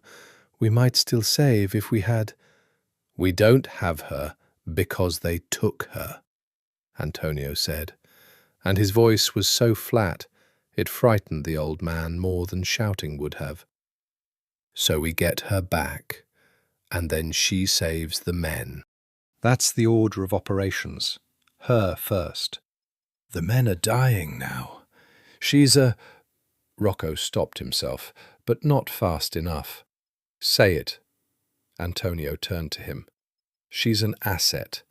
That's what you were going to say. Finish it." The old consigliere held his gaze for a long moment, and then, gently, with the sorrow of a man who'd watched this exact thing destroy Antonio's father, he said, "She's not an asset to you, is she, Antonio? She's the reason you couldn't find a version of the piece that worked. It was her all along." Antonio did not answer. The answer was on his face, and both of them knew it. "You understand what this means," Rocco said quietly. "The wedding is in 9 days. If it comes out that the Genovese heir is in love with the neutral doctor, that he'd tear the family apart to save her, the Lucchesi will take it as the marriage being a lie. The peace was never going to hold on a marriage where the groom loves someone else. And now there's a war, and the one thing that could have stopped a war was that marriage, and you can't even pretend anymore, because you're about to burn every resource we have to find one woman." The old man spread his hands. "I'm not judging you, son. God knows your mother would understand. I'm telling you the price. So you go in with your eyes open, the way she'd have wanted." Antonio looked at the portrait of his grandfather, a killer, and his great-grandfather, a killer, and he thought about the world he'd wanted to build, where children didn't grow up counting bodies, and he understood that he was about to trade that world for one woman, and that he would do it, and that this made him exactly what he'd sworn at 19 never to become. "I know the price," he said. "Pay it, find her." They found her at 4 a.m. through a banana soldier with a gambling debt and a loose mouth. A warehouse in the industrial flats, off the books, a place old Don Bonanno had used for storage in the days when the family still moved product with its own hands. Marco's private ground. "It's a trap, or it's real," Rocco said, studying the map. "Either way, if you go in there with soldiers, they'll kill her the second they hear us coming. She's their only leverage. The instant she stops being leverage, she stops being useful." "Then I don't go in with soldiers." Antonio was already checking the weapon he hadn't carried in 3 years, the weight of it familiar and terrible in his hand. "I go in alone. I go in to talk. Marco wants what she knows. I've got something he wants more." What could you possibly... The truth about who broke the peace? Antonio holstered the weapon, because it wasn't Marco. Marco doesn't have the reach. Someone fed him the plan, and someone gave him the intelligence, and someone made sure the whole thing would land on the Bonanno name. And I think I finally understand who. And I think Marco doesn't. And that's the wedge I'm going to drive right through the middle of this war. Rocco stared at him. "You know who broke the peace?" Antonio thought about the engagement party, about a bride who danced with him like a merger and looked at him like a stranger. About Sarah's voice on the phone. "I don't think she wants this marriage. I think she's performing harder than anyone in this room." About a woman who made things happen so she could control how they fell apart. "I think the woman I'm supposed to marry started this war," he said, "so she wouldn't have to marry me. And I think she used the Bonannos to do it. And I think Marco Bonanno is the only person in this whole thing who's been lied to worse than I have." He walked out into the pre-dawn dark toward a warehouse where the woman he loved was held by a man who didn't know he'd been played, carrying the one piece of truth that could either save every life left in this war or end his own in the next hour. And behind him, the dead men in their frames watched the last Genovese heir go do the most dangerous thing any of them had ever done. He was not going to war for territory or honor or the family name. He was going to war for her, and somewhere under the murderous focus, in the 2 feet of air that was still the only country he was a citizen of, he was praying to a God he didn't believe in that he wasn't already too late. The door of the basement opened at 5 a.m., and Sarah, her hands now free and a plan half-formed between herself and a heartbroken Marco Bonanno, looked up expecting more Bonanno soldiers. It was Antonio. He came down the concrete stairs alone, unhurried, his hands visible and empty, and the moment his eyes found her, alive, unharmed, sitting at the metal table, something moved through his whole body, a shudder of relief so total it was almost violence, quickly mastered. Then his gaze went to Marco, and the temperature in the room dropped 10 degrees. "You have something of mine," Antonio said. Marco was on his feet, a gun in his hand, 3 of his own men flooding down the stairs behind Antonio with weapons raised. "You came alone?" Marco sounded almost impressed. The Genovese heir walked into a Bonanno warehouse, alone, 9 days before his wedding, for a doctor. "You want to tell me that's about her medical opinions?"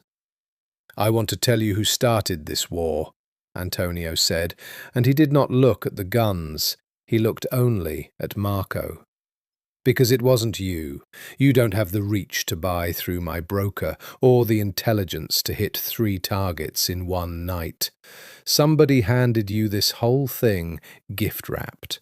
Somebody who wanted a war so badly they were willing to burn every family in the state to get it. And I think you know who, Marco. I think you've known the whole time, and you've been calling it love. Don't, Marco said, and the gun trembled. She's supposed to marry me in 9 days, Antonio said, stepping into the guns, his voice never rising. Isabella, your Isabella, and she'd rather set the world on fire than stand beside me in that cathedral. So she found a man who loved her enough to light the match. That's you, Marco. And when the counting's done, it's the Bonanos who broke the peace, the Bonanos who take the blame, and a Lucchese daughter, and whoever she really loves, walk out of the ashes free, because nobody will ever think to look at the grieving bride. The silence in the warehouse was absolute. She told me you'd say something like this, Marco said, but his voice had no flaw under it. She told me the Genovese would try to turn me, divide and… Did she? Sarah spoke from the table, quiet, steady, the doctor's voice she used to deliver diagnoses no one wanted. Marco, did she tell you exactly what he'd say before he said it? Because that's not love warning you. That's a person who planned every move on this board, including this one, making sure that when the truth came for you, you'd already been trained not to hear it. Marco Bonanno stood in the centre of his father's warehouse with a gun in his hand and 2 people telling him the same unbearable thing. And Sarah watched the exact moment the certainty finally broke. Watched a young man realize that the great love of his life had made him the instrument of her freedom and the scapegoat of a war. And that he'd killed men on her word, and that he would go down in the history of these families as the fool who shattered the peace while she wept prettily at his funeral. "Get out," Marco said to his men for the 2nd time that night, and his voice was wrecked. "Get out." They hesitated. Antonio didn't move. And then, slowly, they went. Because there was something in the room bigger than orders, and even soldiers could feel it. When they were gone, Marco lowered the gun and sat down heavily on the concrete stairs and put his face in his hands. And for a moment he was not a mafia son or a warlord or a killer. He was just a boy who'd been used by the person he loved most. "If it's true," he said, muffled into his hands, "if she used me." He looked up, and his eyes were terrible. "Then I started a war for nothing. Men are dead for nothing, and the only way to stop it is to give up the one thing I have left, which is her." "Or," Antonio said, and now he crossed the room to Sarah, and his hands went to the ties around her wrists that Marco had already loosened, and his fingers on her skin were not steady at all. "We all stopped pretending. All 3 families. We put the truth on the table. Who really broke the peace, and why? And we let the honour of it fall where it falls. It costs Isabella everything. It costs you your name. It costs me." He looked at Sarah, and something passed between them, enormous and unspoken. "It costs me the marriage that was supposed to end the war. But it stops the war. That's the trade. Truth for blood." "They'll never believe it," Marco said. "It's my word and yours against a Lucchese daughter. Isabella's untouchable. Old Salvatore's dying, everyone knows it, and Isabella's the future of that family. You accuse her without proof, you just start a second war on top of the first. And that was when Sarah understood what her own body had made her, what the secret under her heart had been building toward this entire terrible night. And she understood it with a clarity that took her breath away. "You'll have proof," she heard herself say. Both men looked at her. "You'll have a reason so absolute that no one can pretend it away. A reason that proves past any argument that this marriage was never going to hold, that it was a lie from the start on both sides, hers and his." Sarah stood up, rubbing her freed wrists, and she looked at Antonio, at the man she loved, at the father of the child no one else in the world knew about, and she made the choice she'd been circling for 11 days. The choice between the peace and the man, and discovered that the only way out was straight through the middle of both. "Antonio," she said, "there's something I have to tell you. And after I tell you, nothing is ever going to be neutral again." She told him in the warehouse, with Marco Bonanno sitting broken on the stairs, because there was no clean place left in the world to tell him, and there never would be. "I'm pregnant," she said. "It's yours, 6 weeks, since the night you came to my apartment. I've known for 11 days, and I didn't tell you because I couldn't figure out how to hand you a thing that would burn down everything you built." She held his gaze, and her own voice shook now, finally, the doctor's steadiness deserting her when she needed it least. "That's the reason, Antonio. That's the proof. A Genovese heir who fathered a child with the neutral doctor 2 weeks before his wedding. There's no version of that marriage that was ever going to hold. Not for you, not for me, not for the peace." For a long moment, Antonio Genovese did not move at all. He stood in the grey warehouse light, and he looked at her. And Sarah watched 100 things cross his face too fast to name. Shock and grief and fear, and under all of it, rising like a sun, something so fierce and unguarded that she almost couldn't bear to look at it. Then he crossed the space between them and took her face in both hands, and he was not cold now, not controlled, not the air or the peace or the name. He was just a man who had been handed the one thing he'd never let himself hope for. "You've been carrying this alone," he said, very low, "for 11 days, in the middle of a war, and still trying to protect me." His thumbs moved against her cheekbones. "You should have let me carry it with you. You had a peace to build. The peace was never worth more than you." He pressed his forehead to hers. "And now there's 2 of you. 2 of you I'd burn the world for. There's no choice here. There was never a choice." Behind them, Marco let out a sound, half laugh, half sob. "Well, there it is. There's your proof." He scrubbed his face. "The Lucchese daughter didn't want the marriage, the Genovese heir didn't want the marriage, and the whole peace everyone's been bleeding for was 2 people faking it." Something shifted in him. If Isabella had just come to me, if we'd run, nobody would have died. But nobody in these families can imagine walking away, so she tried to win the game instead, and lit a war to do it. He stood. "I'm done being her match. If we're putting the truth on the table, we put all of it. Mine too." "You understand what that costs you," Antonio said, stepping back from Sarah, but keeping one hand at the small of her back, the possessive, protective weight of it, grounding her.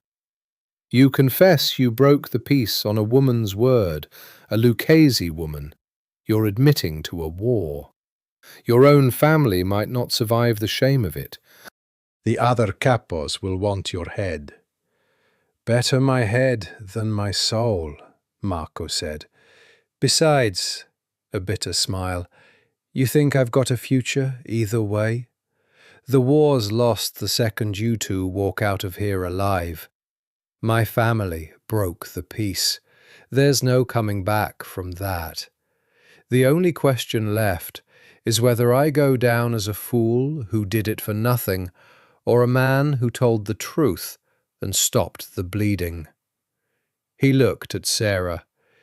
You did this, Dottoressa. You walked into my basement as a hostage, and you turned me in an hour. Antonio, this one's more dangerous than all three families put together. You should marry her before she runs the whole state.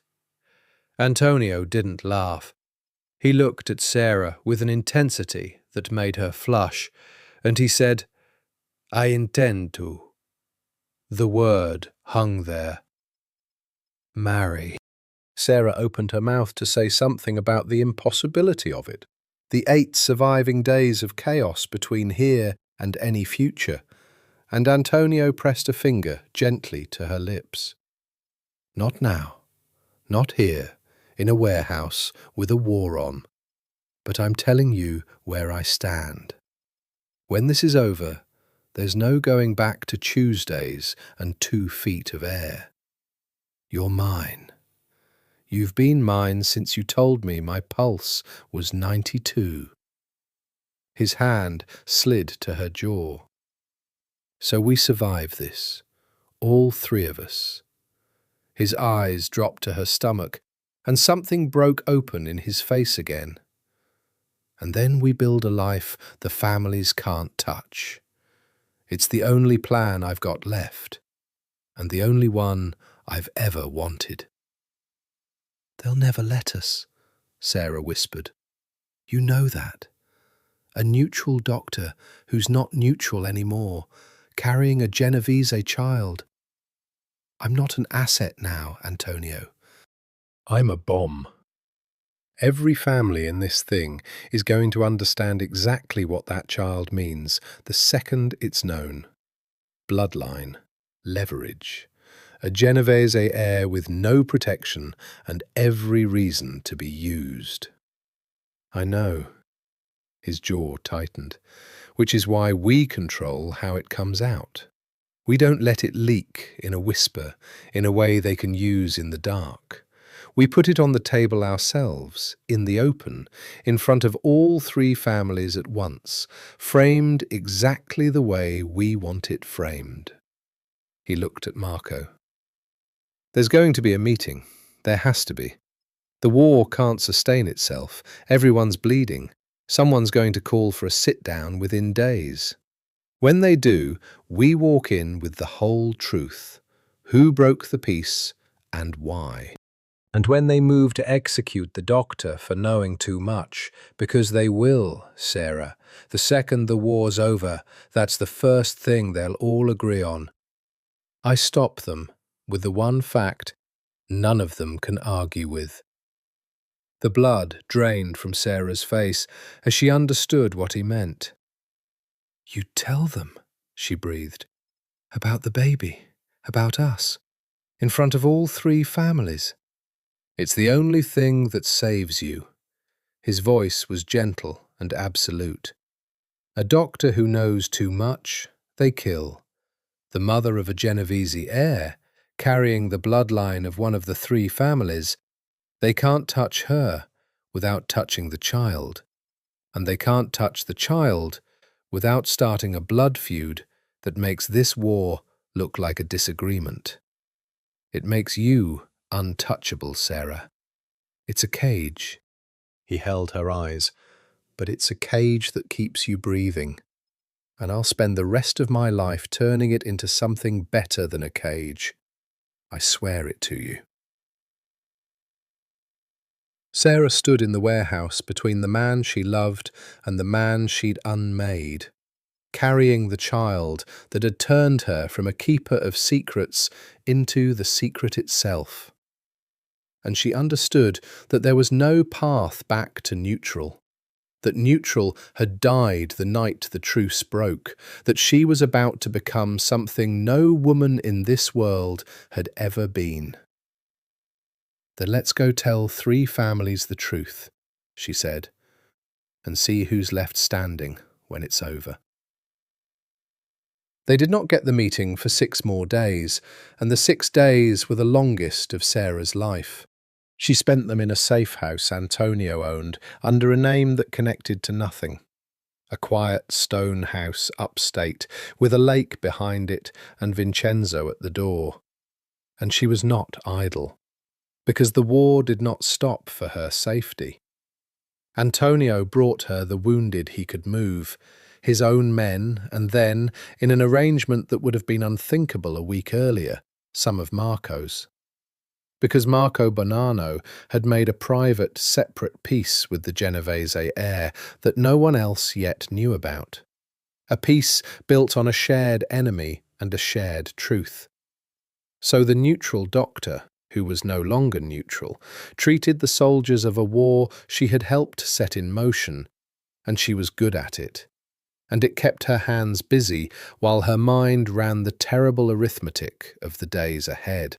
Antonio came each night, exhausted, and she checked him over with clinical hands that could not quite hide how they trembled at the sight of the bruises, the greys on his ribs he hadn't mentioned, the exhaustion carving his face into something older. And each night he sat with his hand flat against her still, flat stomach, saying nothing, just feeling for the future that neither of them could yet hear, and it was the most tender and the most frightened she had ever seen a person be. "Tell me about your mother," she said one night, because she wanted to know the shape of the family her child would carry. He was quiet a while. "She hated it, all of it. She married my father young and in love, and by the time she understood what he was, she had a son and no way out. She used to take me to the shore, just the 2 of us, and she'd say," his voice roughened, "Antonio, promise me you'll be the one who gets out. One of us has to."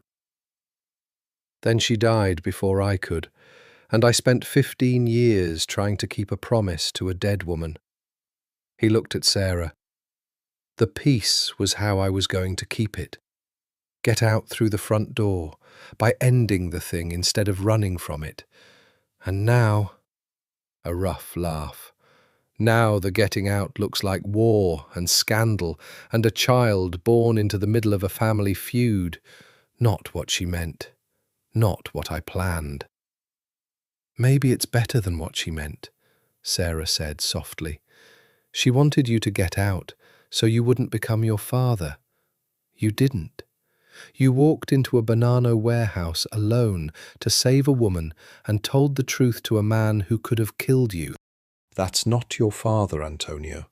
Your father would have sent soldiers and burned the warehouse down." He looked at her for a long moment. "You really believe that?" "I've stitched your father's world back together for 2 years," she said. "I know exactly what it does to men. And I know what it hasn't done to you. That's the whole reason I let you sit on my exam table." He kissed her then, slow and deep and desperate, a man kissing the future in the middle of a war.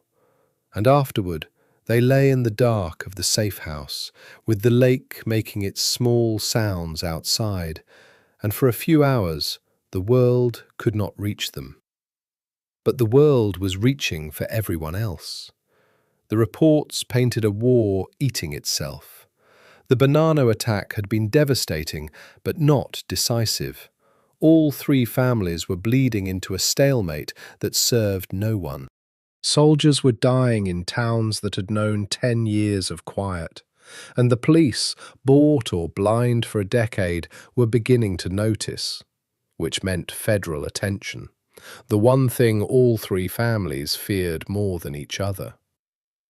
And through it all, Isabella Lucchesi played the grieving bride. That was the part that turned Sarah's stomach. Marco's back channel reported it in a flat, wounded voice. Isabella, publicly devastated that the war had shattered her wedding, her peace, her father's dying dream. Isabella, comforting the Lucchese soldiers' widows. Isabella, quietly consolidating her position as the future of a family whose dawn was days from death, positioning herself as the only one who could hold the Lucchese together through the crisis she had personally engineered. She had not put a foot wrong. She had turned the war into her own coronation, and no one but the 4 people who knew the truth suspected a thing. "She's brilliant," Sarah said, reading the report by lamplight. "It's monstrous, but it's brilliant.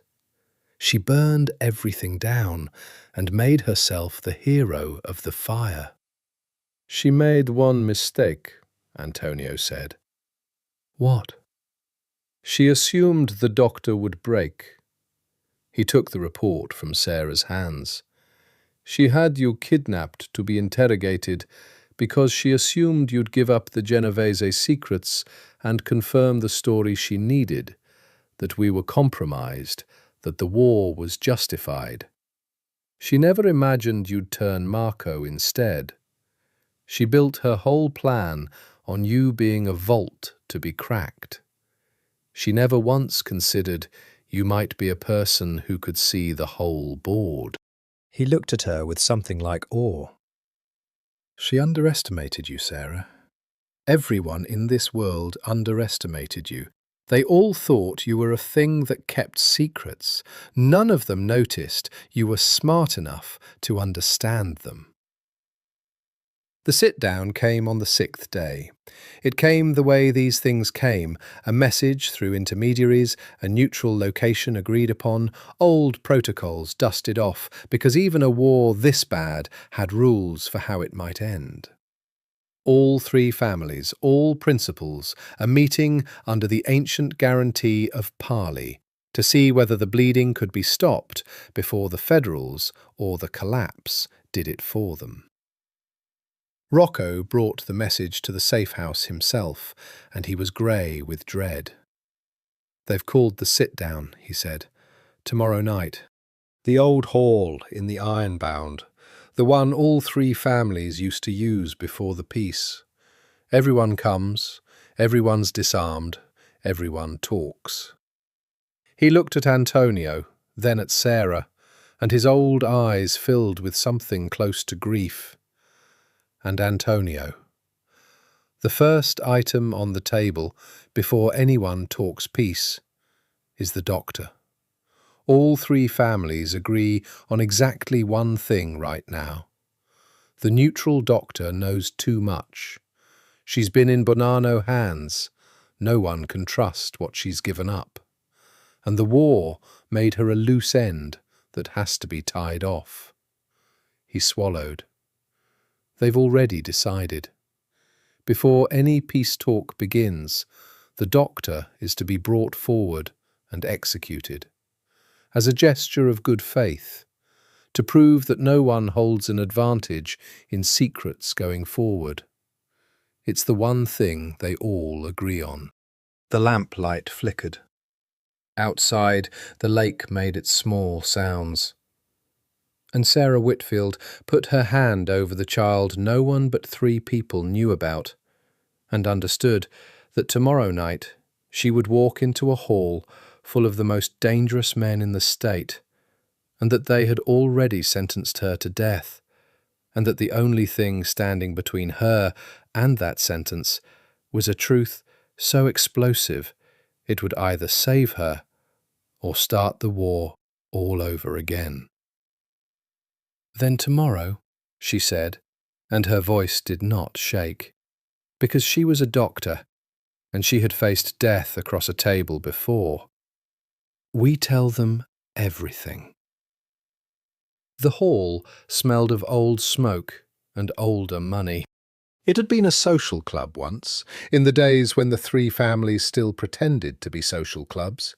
A long, low room with a stamped tin ceiling and a bar no one had polished in years, and a single long table down the centre where, for the first time in a decade, all three families sat down together in the same room to decide whether they would go on killing each other. Sarah walked in between Antonio and Vincenzo, and the room went silent. She counted the players the way she counted vitals. At the head of the table, in a wheelchair, old Don Salvatore Lucchese wheeled in to preside over a piece his failing heart would not live to see. Beside him, in black, composed and devastating, Isabella. The Genovese contingent, Rocco, grey and watchful, and the Bonanos. Old Don Bonanno, a stroke-silenced ghost, and Marco, eyes down, playing the part they'd agreed until the moment came. And around the walls, disarmed but present, the soldiers. 50 men who had spent 6 days killing each other, gathered under parley in a room where any spark could restart the fire.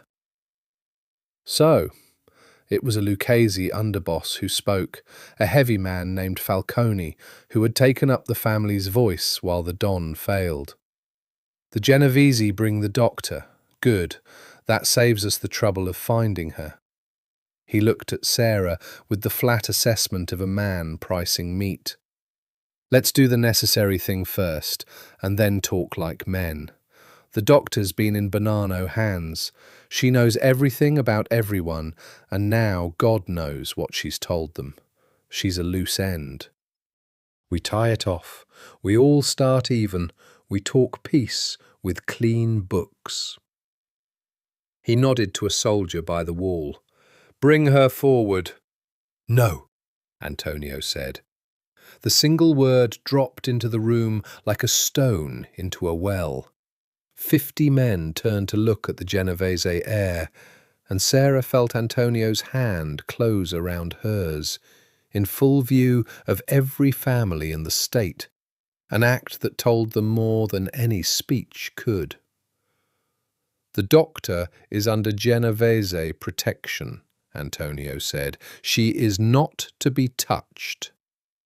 The doctor is neutral, Falcone said, an edge coming into his voice. She belongs to no one. That was the whole "she's not neutral anymore," Antonio said, and his voice carried down the long table, flat and clear and absolute. She hasn't been neutral for weeks. And before this room decides to execute her, this room is going to hear the truth about how this war started and who started it and why. Because you've all been lied to. Every one of you. And the woman you're about to kill is the only reason the truth is going to come out at all. The room erupted, voices, chairs scraping, Falcone half rising, the soldiers along the wall shifting. And through it all, Sarah watched Isabella Lucchese, watched her go very still, watched the calculation flicker behind her beautiful eyes as she understood that something had gone wrong, that a piece she thought she'd removed from the board was still in play. Antonio raised a hand, and the Genovese name still carried enough weight to buy silence. The Bonanos broke the peace, he said. That's true. Everyone knows it. But the Bonanos didn't plan it. Marco Bonanno didn't have the reach to buy through my broker, or the intelligence to hit 3 targets in one night, or the reason to want a war 8 days before a wedding that would have made him nothing and made the Genovese and Lucchese everything. Antonio's eyes moved down the table, slow, deliberate, until they came to rest on the woman in black beside the dying Don. He had a partner. Someone on the inside, someone who gave him the intelligence and the reason and the plan, someone who wanted this war so badly they were willing to burn every family in this room to get it. because a war was the only thing that could stop a wedding they couldn't refuse.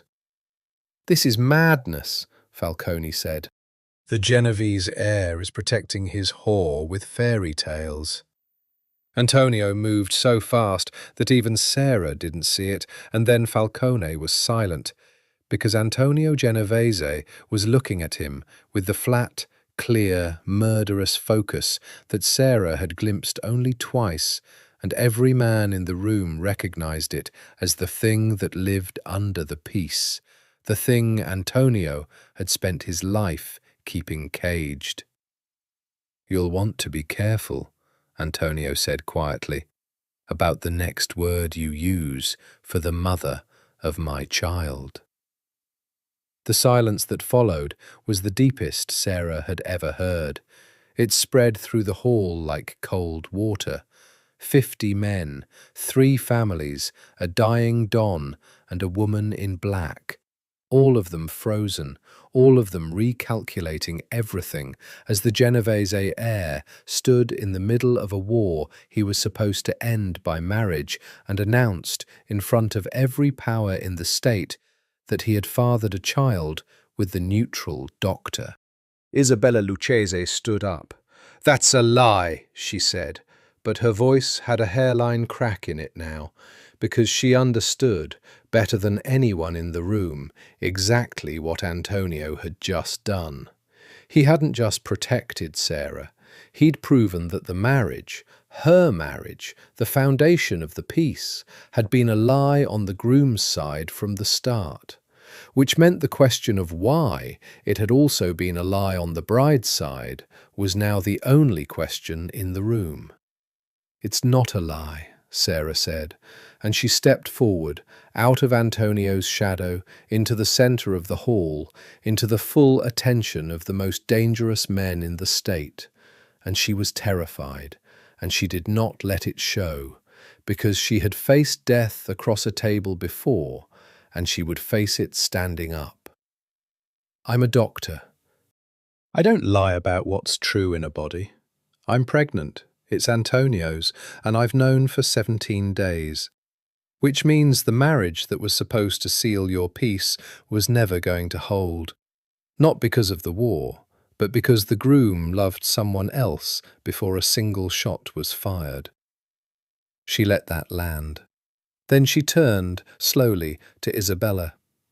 "The only thing left to explain is why the bride was so eager to burn it all down too.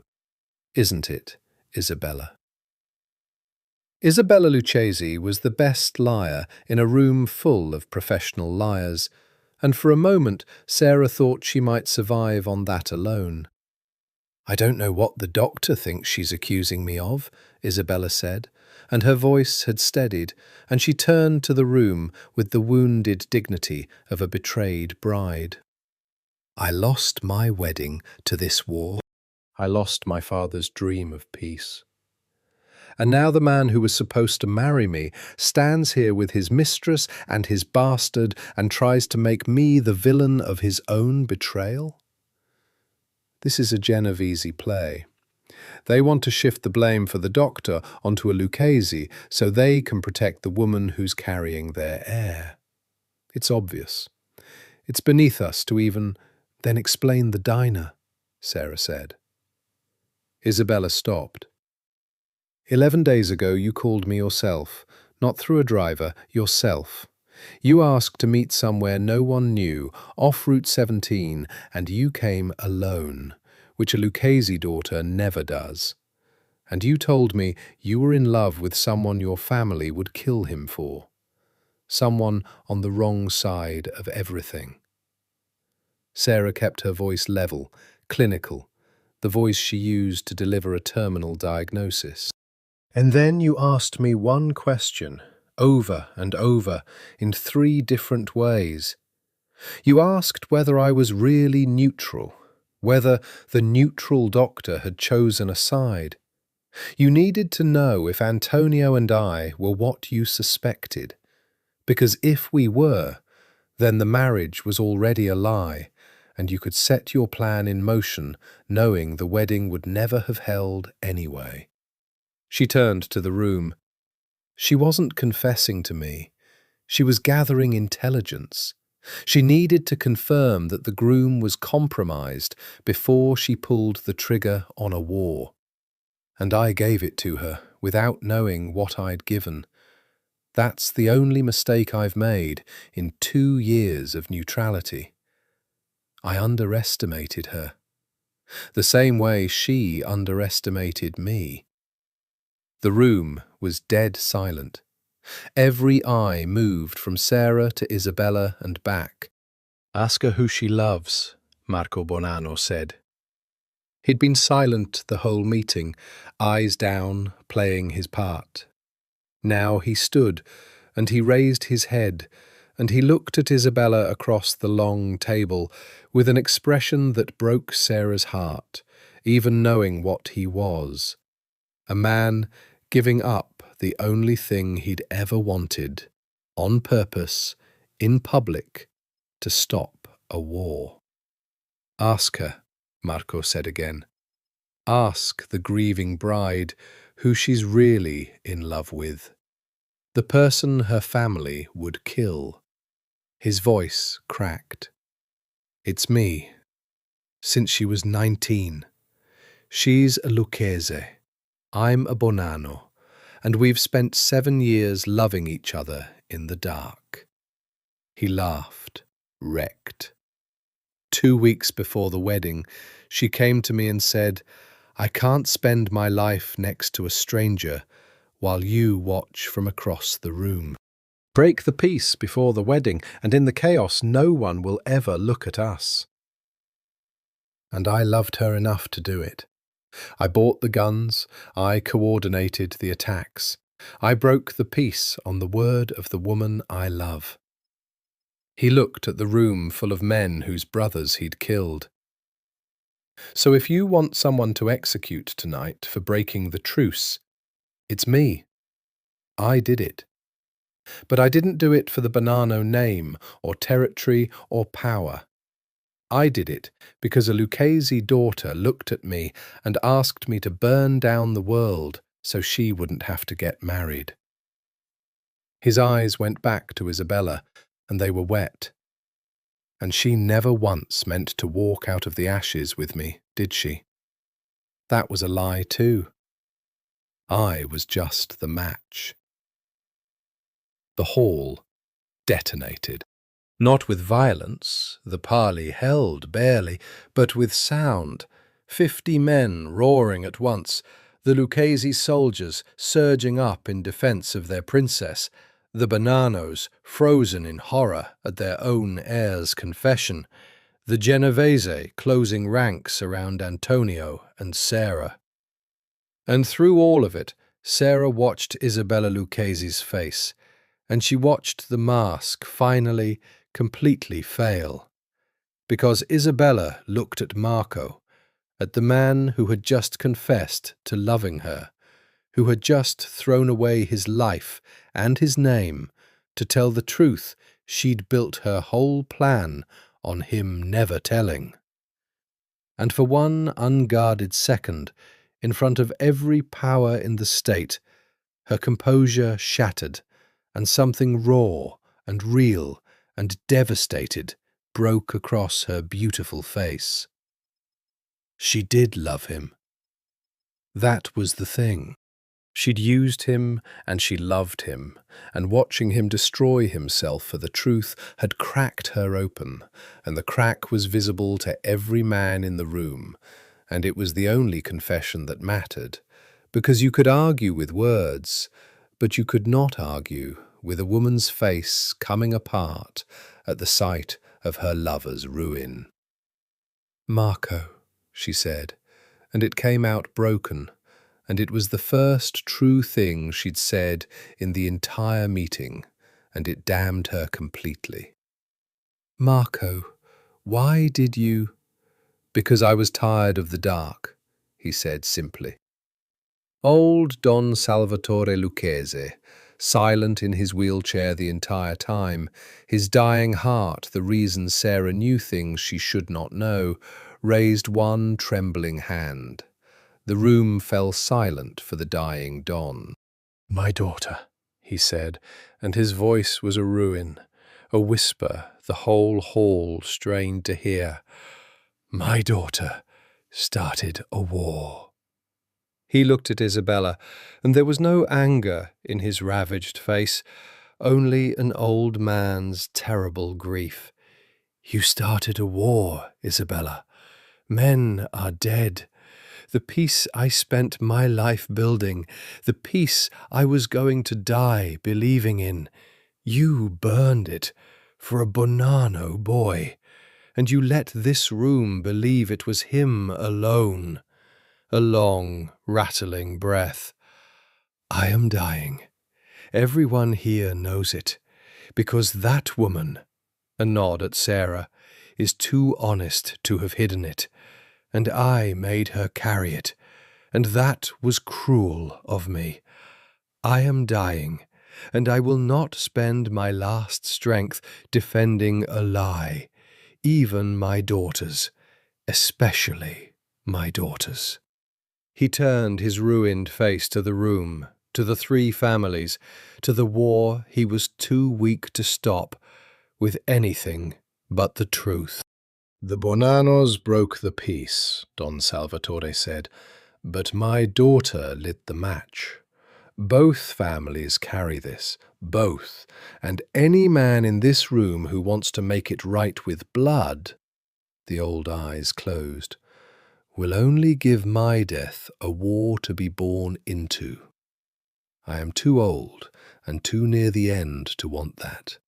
I want peace. I have always only wanted peace. He opened his eyes and looked, of all people, at Sarah.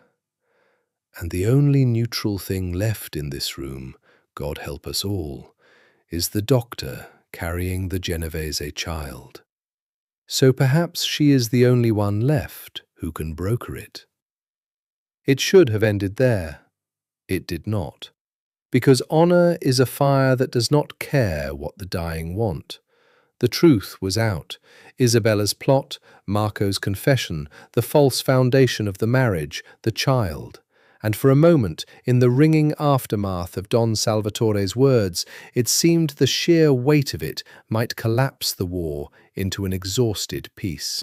But Sarah had spent 2 years learning what these families were, and she understood, watching the room, that truth alone stops nothing. Truth only changes what men fight about. Falcone, the Lucchese underboss, was the one who moved first. He was a man who had built his position on Isabella's rise, whose future was bound to hers, and he understood in an instant that if Isabella fell, so did he.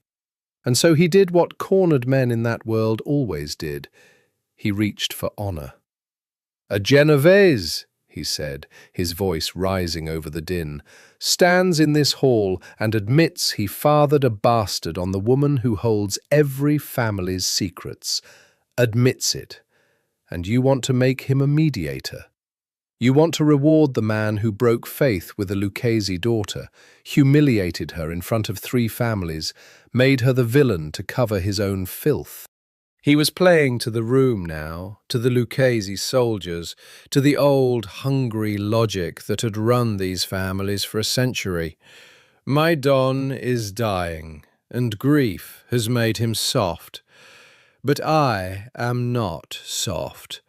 The Genovese insulted this family. That insult is answered in blood. War or no war, peace or no peace.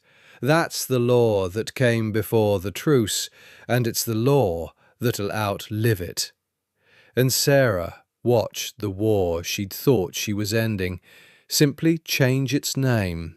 No longer Bonanno against the others, but a question of honour, of a Genovese heir who had shamed a Lucchese daughter. And honour burned hotter than territory, because territory was arithmetic, and pride was not. Men were on their feet again. Hands that had been ordered empty were drifting toward places where weapons should have been.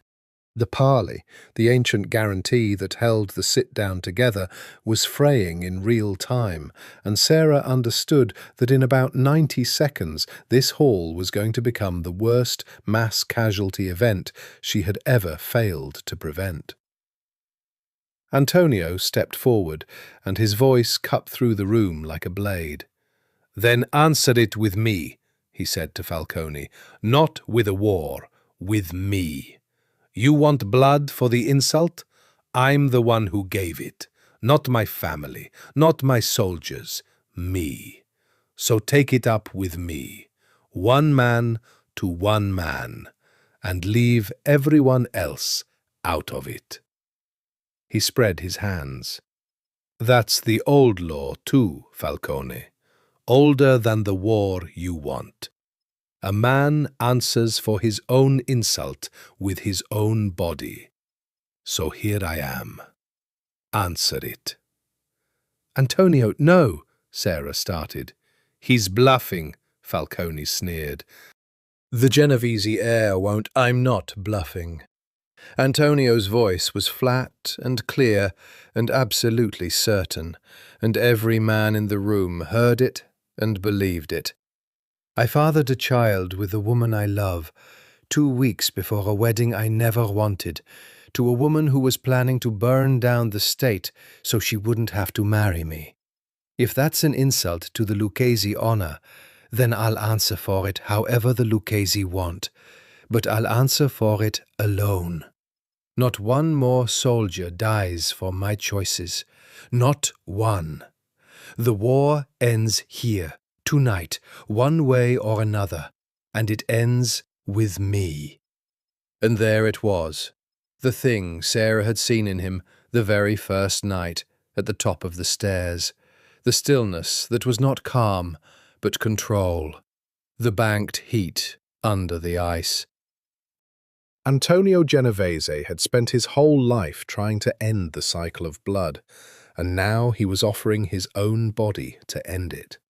Because he had finally found something he loved more than the promise he'd made his dead mother, and he was willing to die to protect it. It was the most terrifying, the most beautiful, the most insane thing Sarah had ever seen. And she understood that if she did not do something in the next 30 seconds, she was going to watch the father of her child walk into a room full of guns and offer himself up like a lamb. So she did the only thing left. She used the one thing she had that no one else in the room had. "Stop," Sarah said. And she said it in the voice she used in a trauma bay when a room full of panicking people needed one person to be calm. The voice that made surgeons and nurses and terrified families all turn and obey without knowing why. "Everyone stop, sit down, all of you, because I am the only person in this room who can hurt every single one of you, and it's time you remembered that." The room turned to her, even Falcone. "You want to talk about what I know?" Sarah walked to the head of the table, past the dying Don, past Isabella, her fear burned away into something cold and absolute. "I know which of you is dying and hasn't told his family. Which of you has a disease he's hiding from his wife. Which of your soldiers are informants, because I've treated the wounds they got in places they lied about? Which children in which houses were fathered by which men in this room? I am the most dangerous woman in New Jersey, and every one of you has spent this meeting deciding whether to kill me for it." She let that land, let them feel the weight of it. 50 men, suddenly aware that the woman they'd sentenced to death was holding every one of their throats in her hands. "And I've never spent a single one of those secrets, not one, for 2 years. Because I understood that the second I did, I stopped being a doctor and became a weapon. So here's what's going to happen. You're not going to kill me, because you can't. Because I'm carrying a child, that makes me untouchable. and because I know things that would end half of you. And you're not going to fight a war of honor over Antonio Genovese, because I won't treat a single one of your wounded if you do." The threat dropped into the room like a bomb. "You need me," Sarah said into the ringing silence. "All three of you. You always have." The peace didn't hold because of a marriage. The peace held because you all needed the same doctor, and none of you could afford to be the one who lost her. That's the real truce. It was never about territory or marriages. It was about the fact that you're all mortal and you all bleed, and there's exactly one person in the world all three of you can trust to keep you breathing. She put her hand flat on the long table. "So sit down, and let's negotiate a real peace this time. Not one built on a wedding that was a lie on both sides. One built on the only thing that's actually true in this room. That every single one of you is going to need me again. And I only stay if the war stops now." Nobody moved for a long, long moment. Then, slowly, Falcone sat down.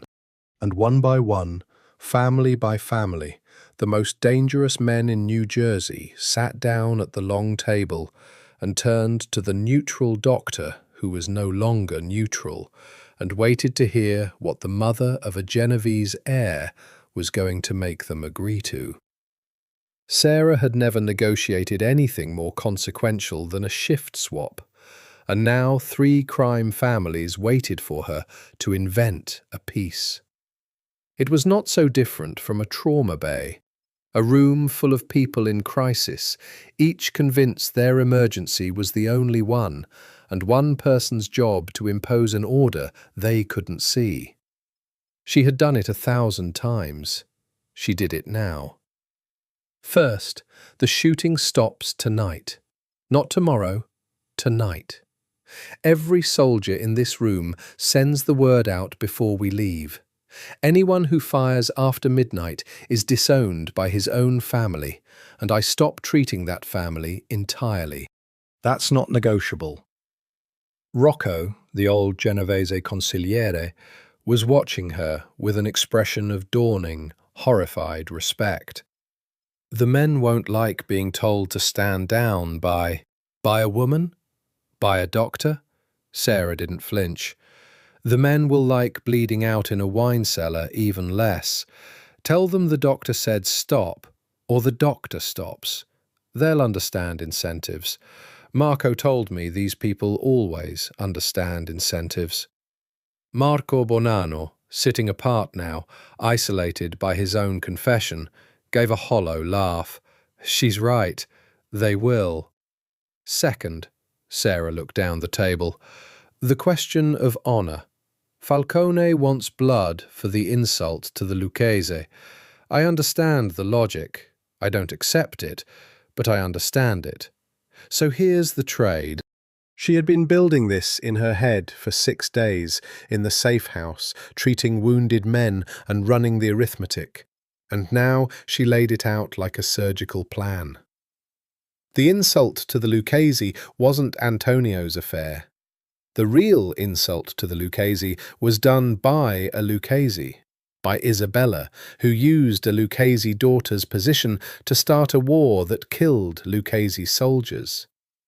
Your family's honour wasn't wounded by the Genovese. It was wounded from the inside. And you can't answer an internal wound with an external war.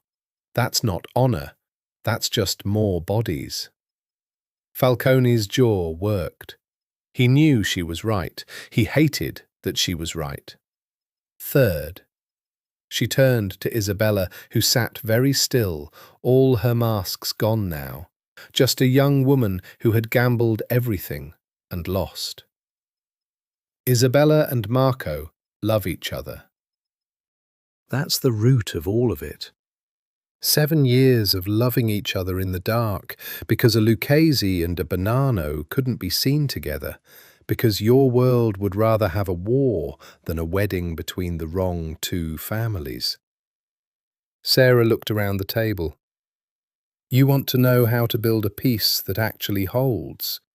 Stop treating love between families as treason. Isabella didn't want to marry Antonio because she was already bound to a Bonanno.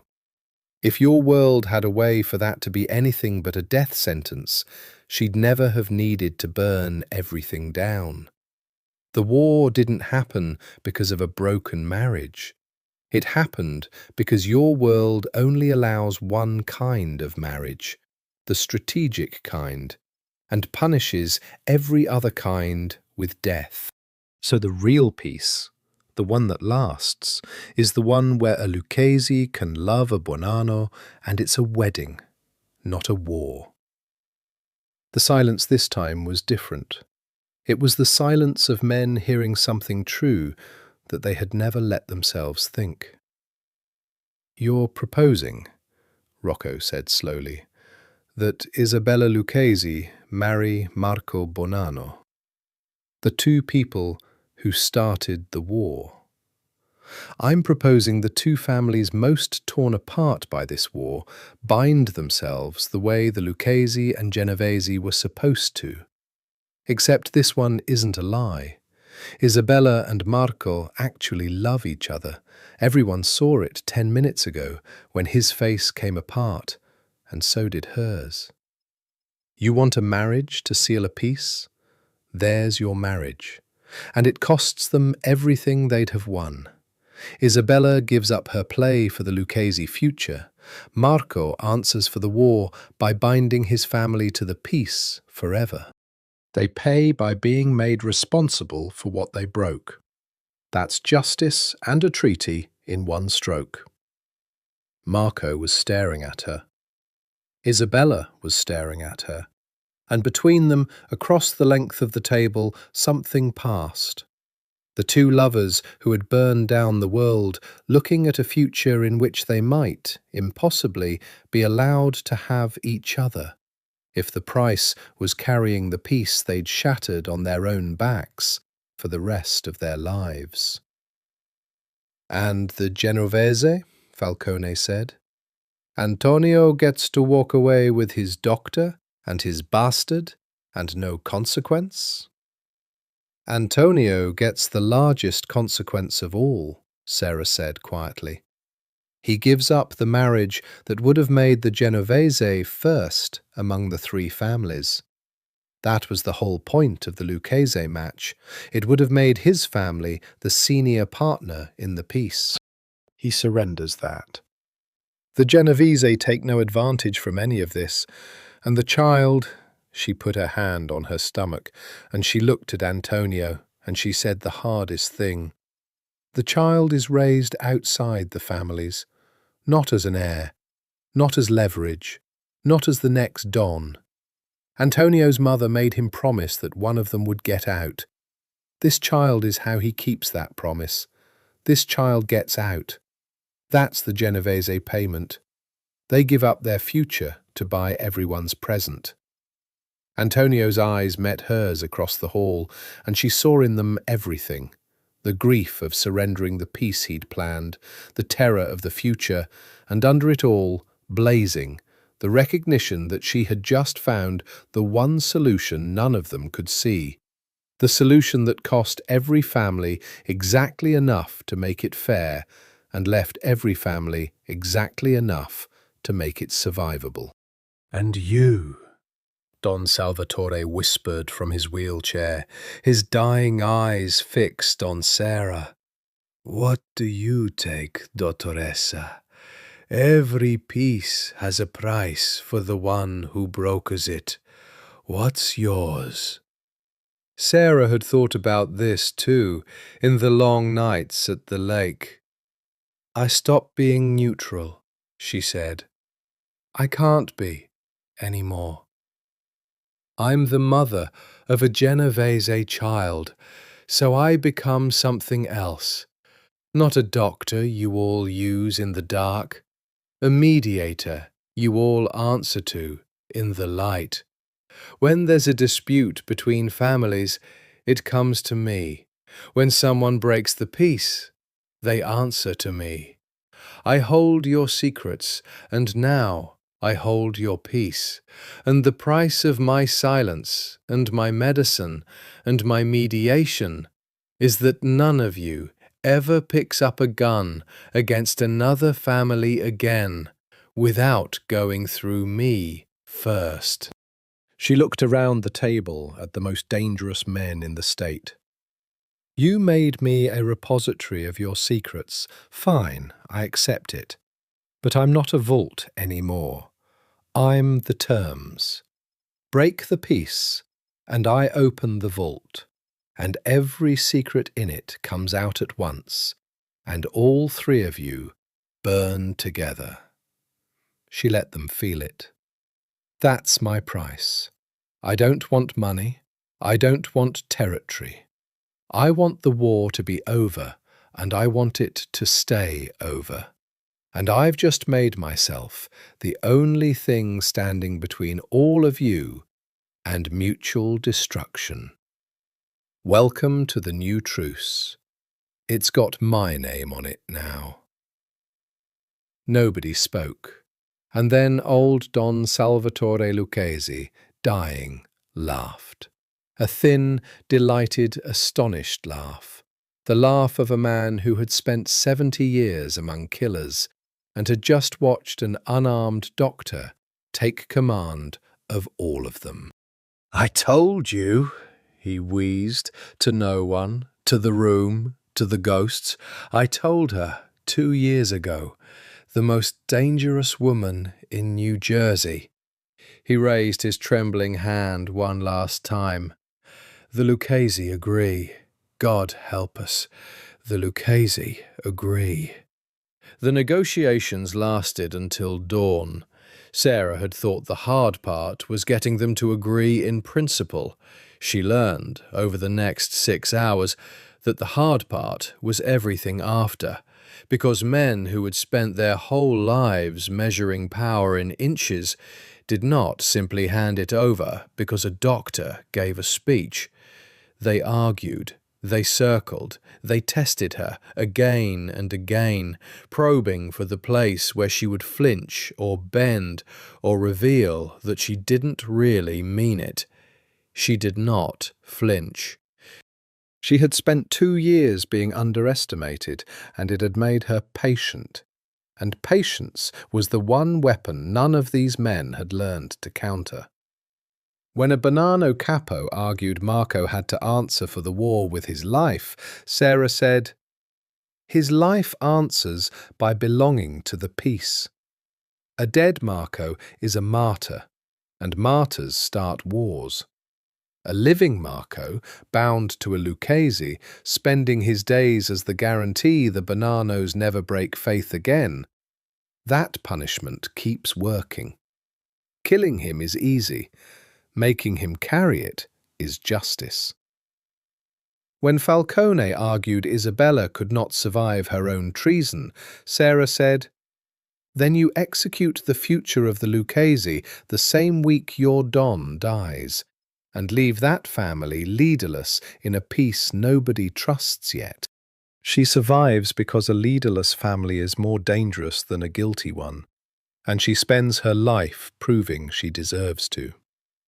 When the Genovese soldiers themselves, Antonio's own men, bristled at their heir surrendering the family's advantage, Sarah turned to them and said, "Your Don's brother died in a wine cellar 3 weeks ago because there was no doctor and a war outside the door. How many more of you want to die that way? Antonio's giving up a crown none of you would live to enjoy. He's buying you old age. Take it." And through all of it, Antonio watched her. He said little during the negotiation. He had learned, watching her, that his voice carried the weight of the Genovese name, and hers carried something else, something that belonged to no family, and therefore could speak to all of them. and he had the wisdom to let her wield it. But every time she made a point that landed, every time she out-argued a man twice her age who had killed more people than she'd saved, she felt his eyes on her, and the look in them was not pride exactly. It was closer to wonder. The look of a man who had spent his life among predators and had just watched the person he loved reveal herself to be the most formidable creature in the room. Once, near dawn, during a lull while the capos conferred in low voices, he came to stand beside her at the head of the table and spoke without looking at her, his voice pitched for her ears alone. "You know what you're becoming," he said quietly. "You understand what this makes you. You're not getting out, Sarah.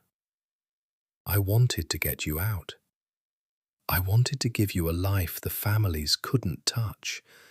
And instead you just walked into the center of all three of them and made yourself the thing that holds them together." A pause. "You're more inside it now than I am, more inside it than any of us." "I know. You could have let me take the duel. Falcone would have accepted it. You could be free right now, and I'd be—" He stopped. "Dead," she finished. "You'd be dead.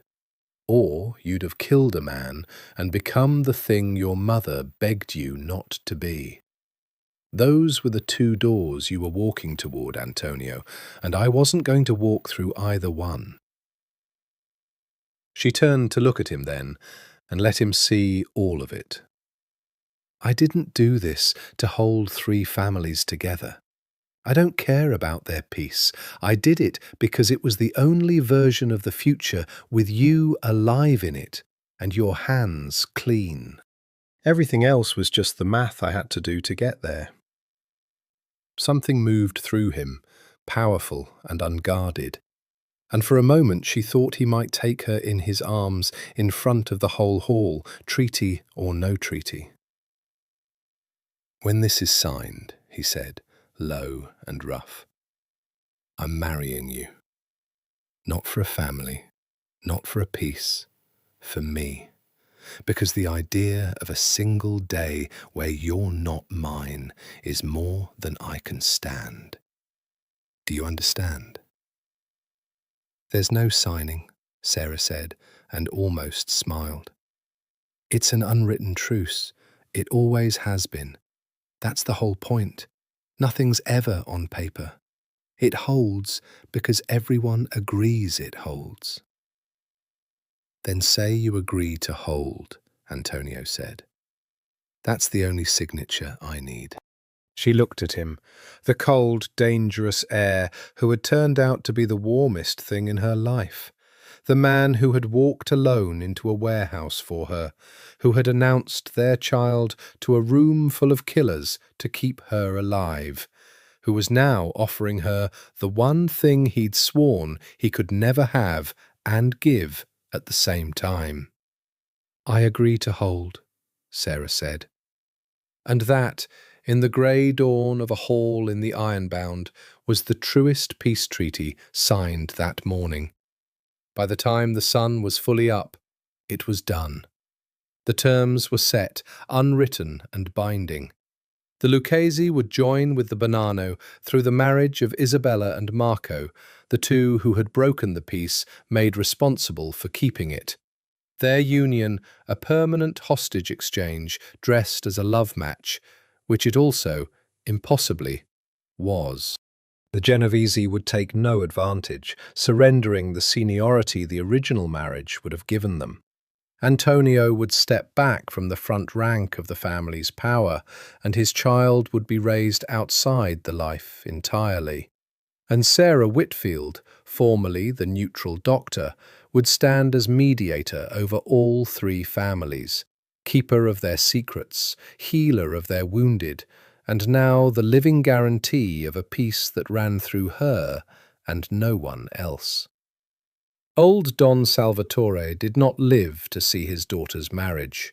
He died 4 days later, in the silk bed where he had once called Sarah the most dangerous woman in New Jersey, and she was with him at the end, because he asked for her and no one else, the doctor who had carried his dying heart as a secret for 2 years and never once spent it. "Did I do a terrible thing?" he whispered near the end, "making you into this? You were a doctor. Now you're one of us. I did that. I chose you. That night with the boy and the delivery van, I made you the doctor. And the doctor became the terms." His failing hand found hers. "Forgive an old man.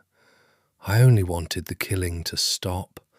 I only ever wanted the killing to stop." "It stopped," Sarah told him, holding the hand of a man who had ordered more deaths than she could count, because she was a doctor, and dying men were dying men. "You lived to see it stop, because of the doctor you chose. Rest now, Don Salvatore. The peace holds. I'll hold it."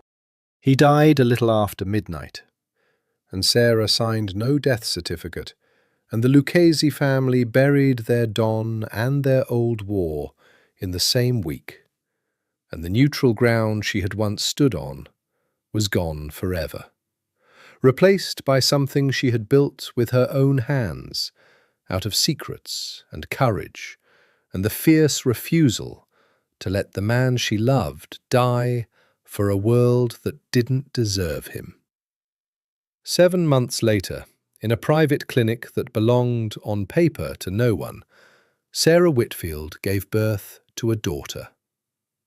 It was the strangest labour any obstetrician had ever attended, though the obstetrician, hand-picked, discreet, paid for silence, did not know the half of it.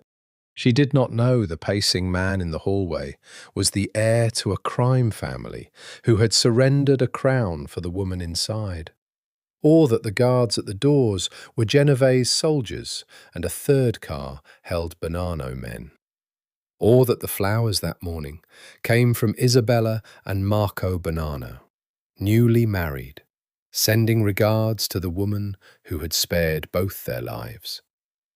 She did not know the baby crying in Sarah's arms was, by the terms of an unwritten treaty, one of the most significant human beings born in New Jersey that year.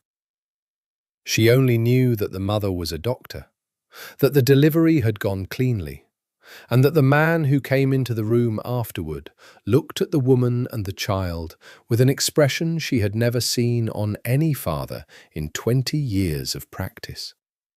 Something so raw and so absolute that she made an excuse and left them alone.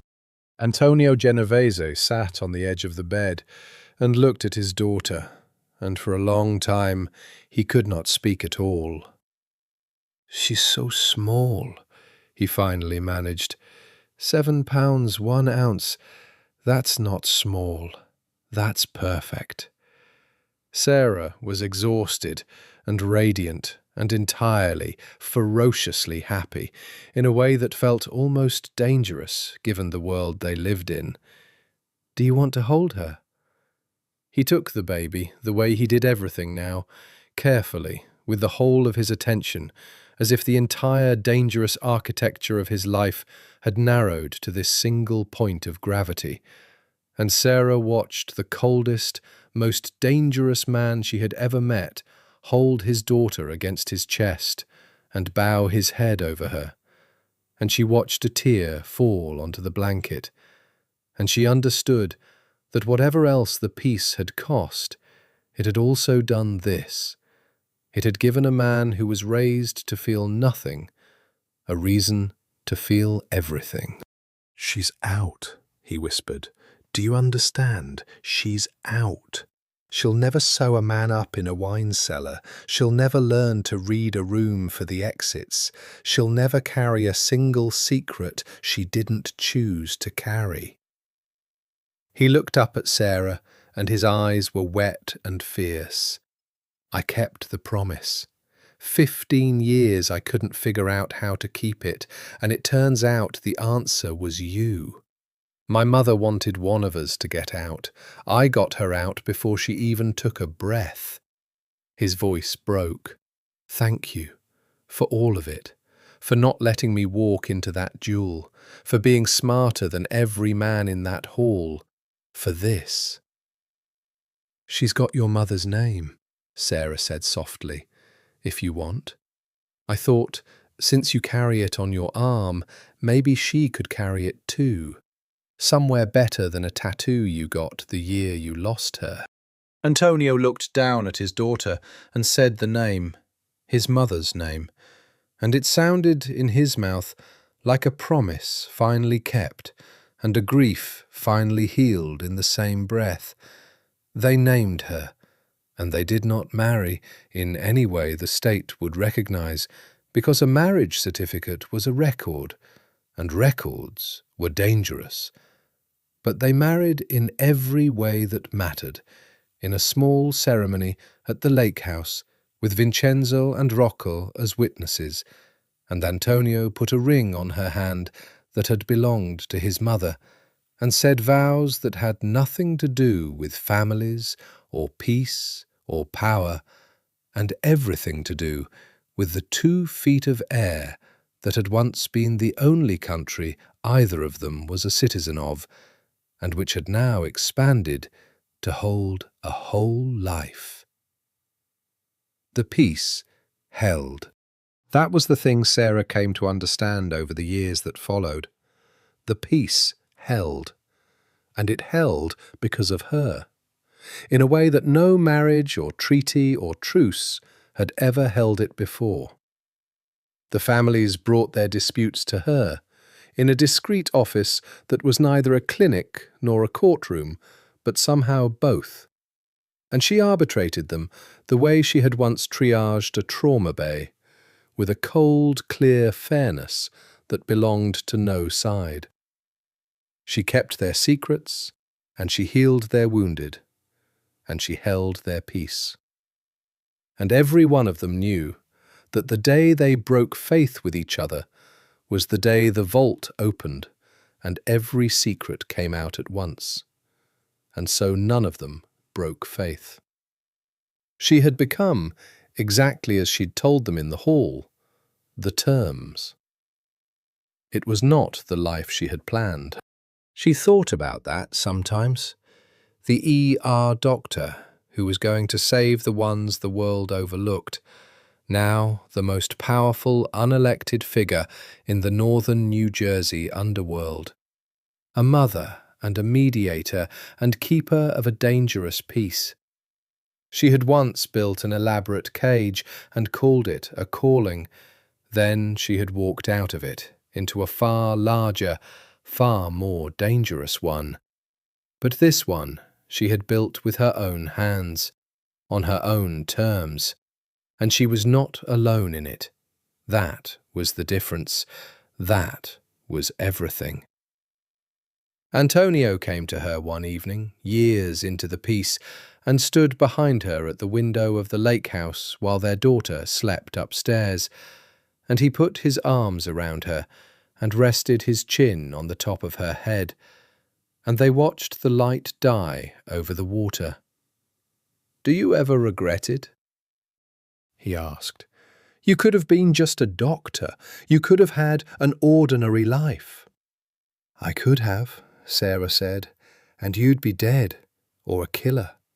And our daughter would never have existed, and 3 families would still be bleeding into wine cellars." She leaned back against him, into the warmth of him, into the danger and the love and the strange dark peace they had built out of the wreckage of everyone's plans. "No, I don't regret it. I found the one version of the future with you alive in it, and your hands clean, and our daughter free. Everything else was just the math I had to do to get there." She turned in his arms to look up at him. "I'd do the math again. every time, any time.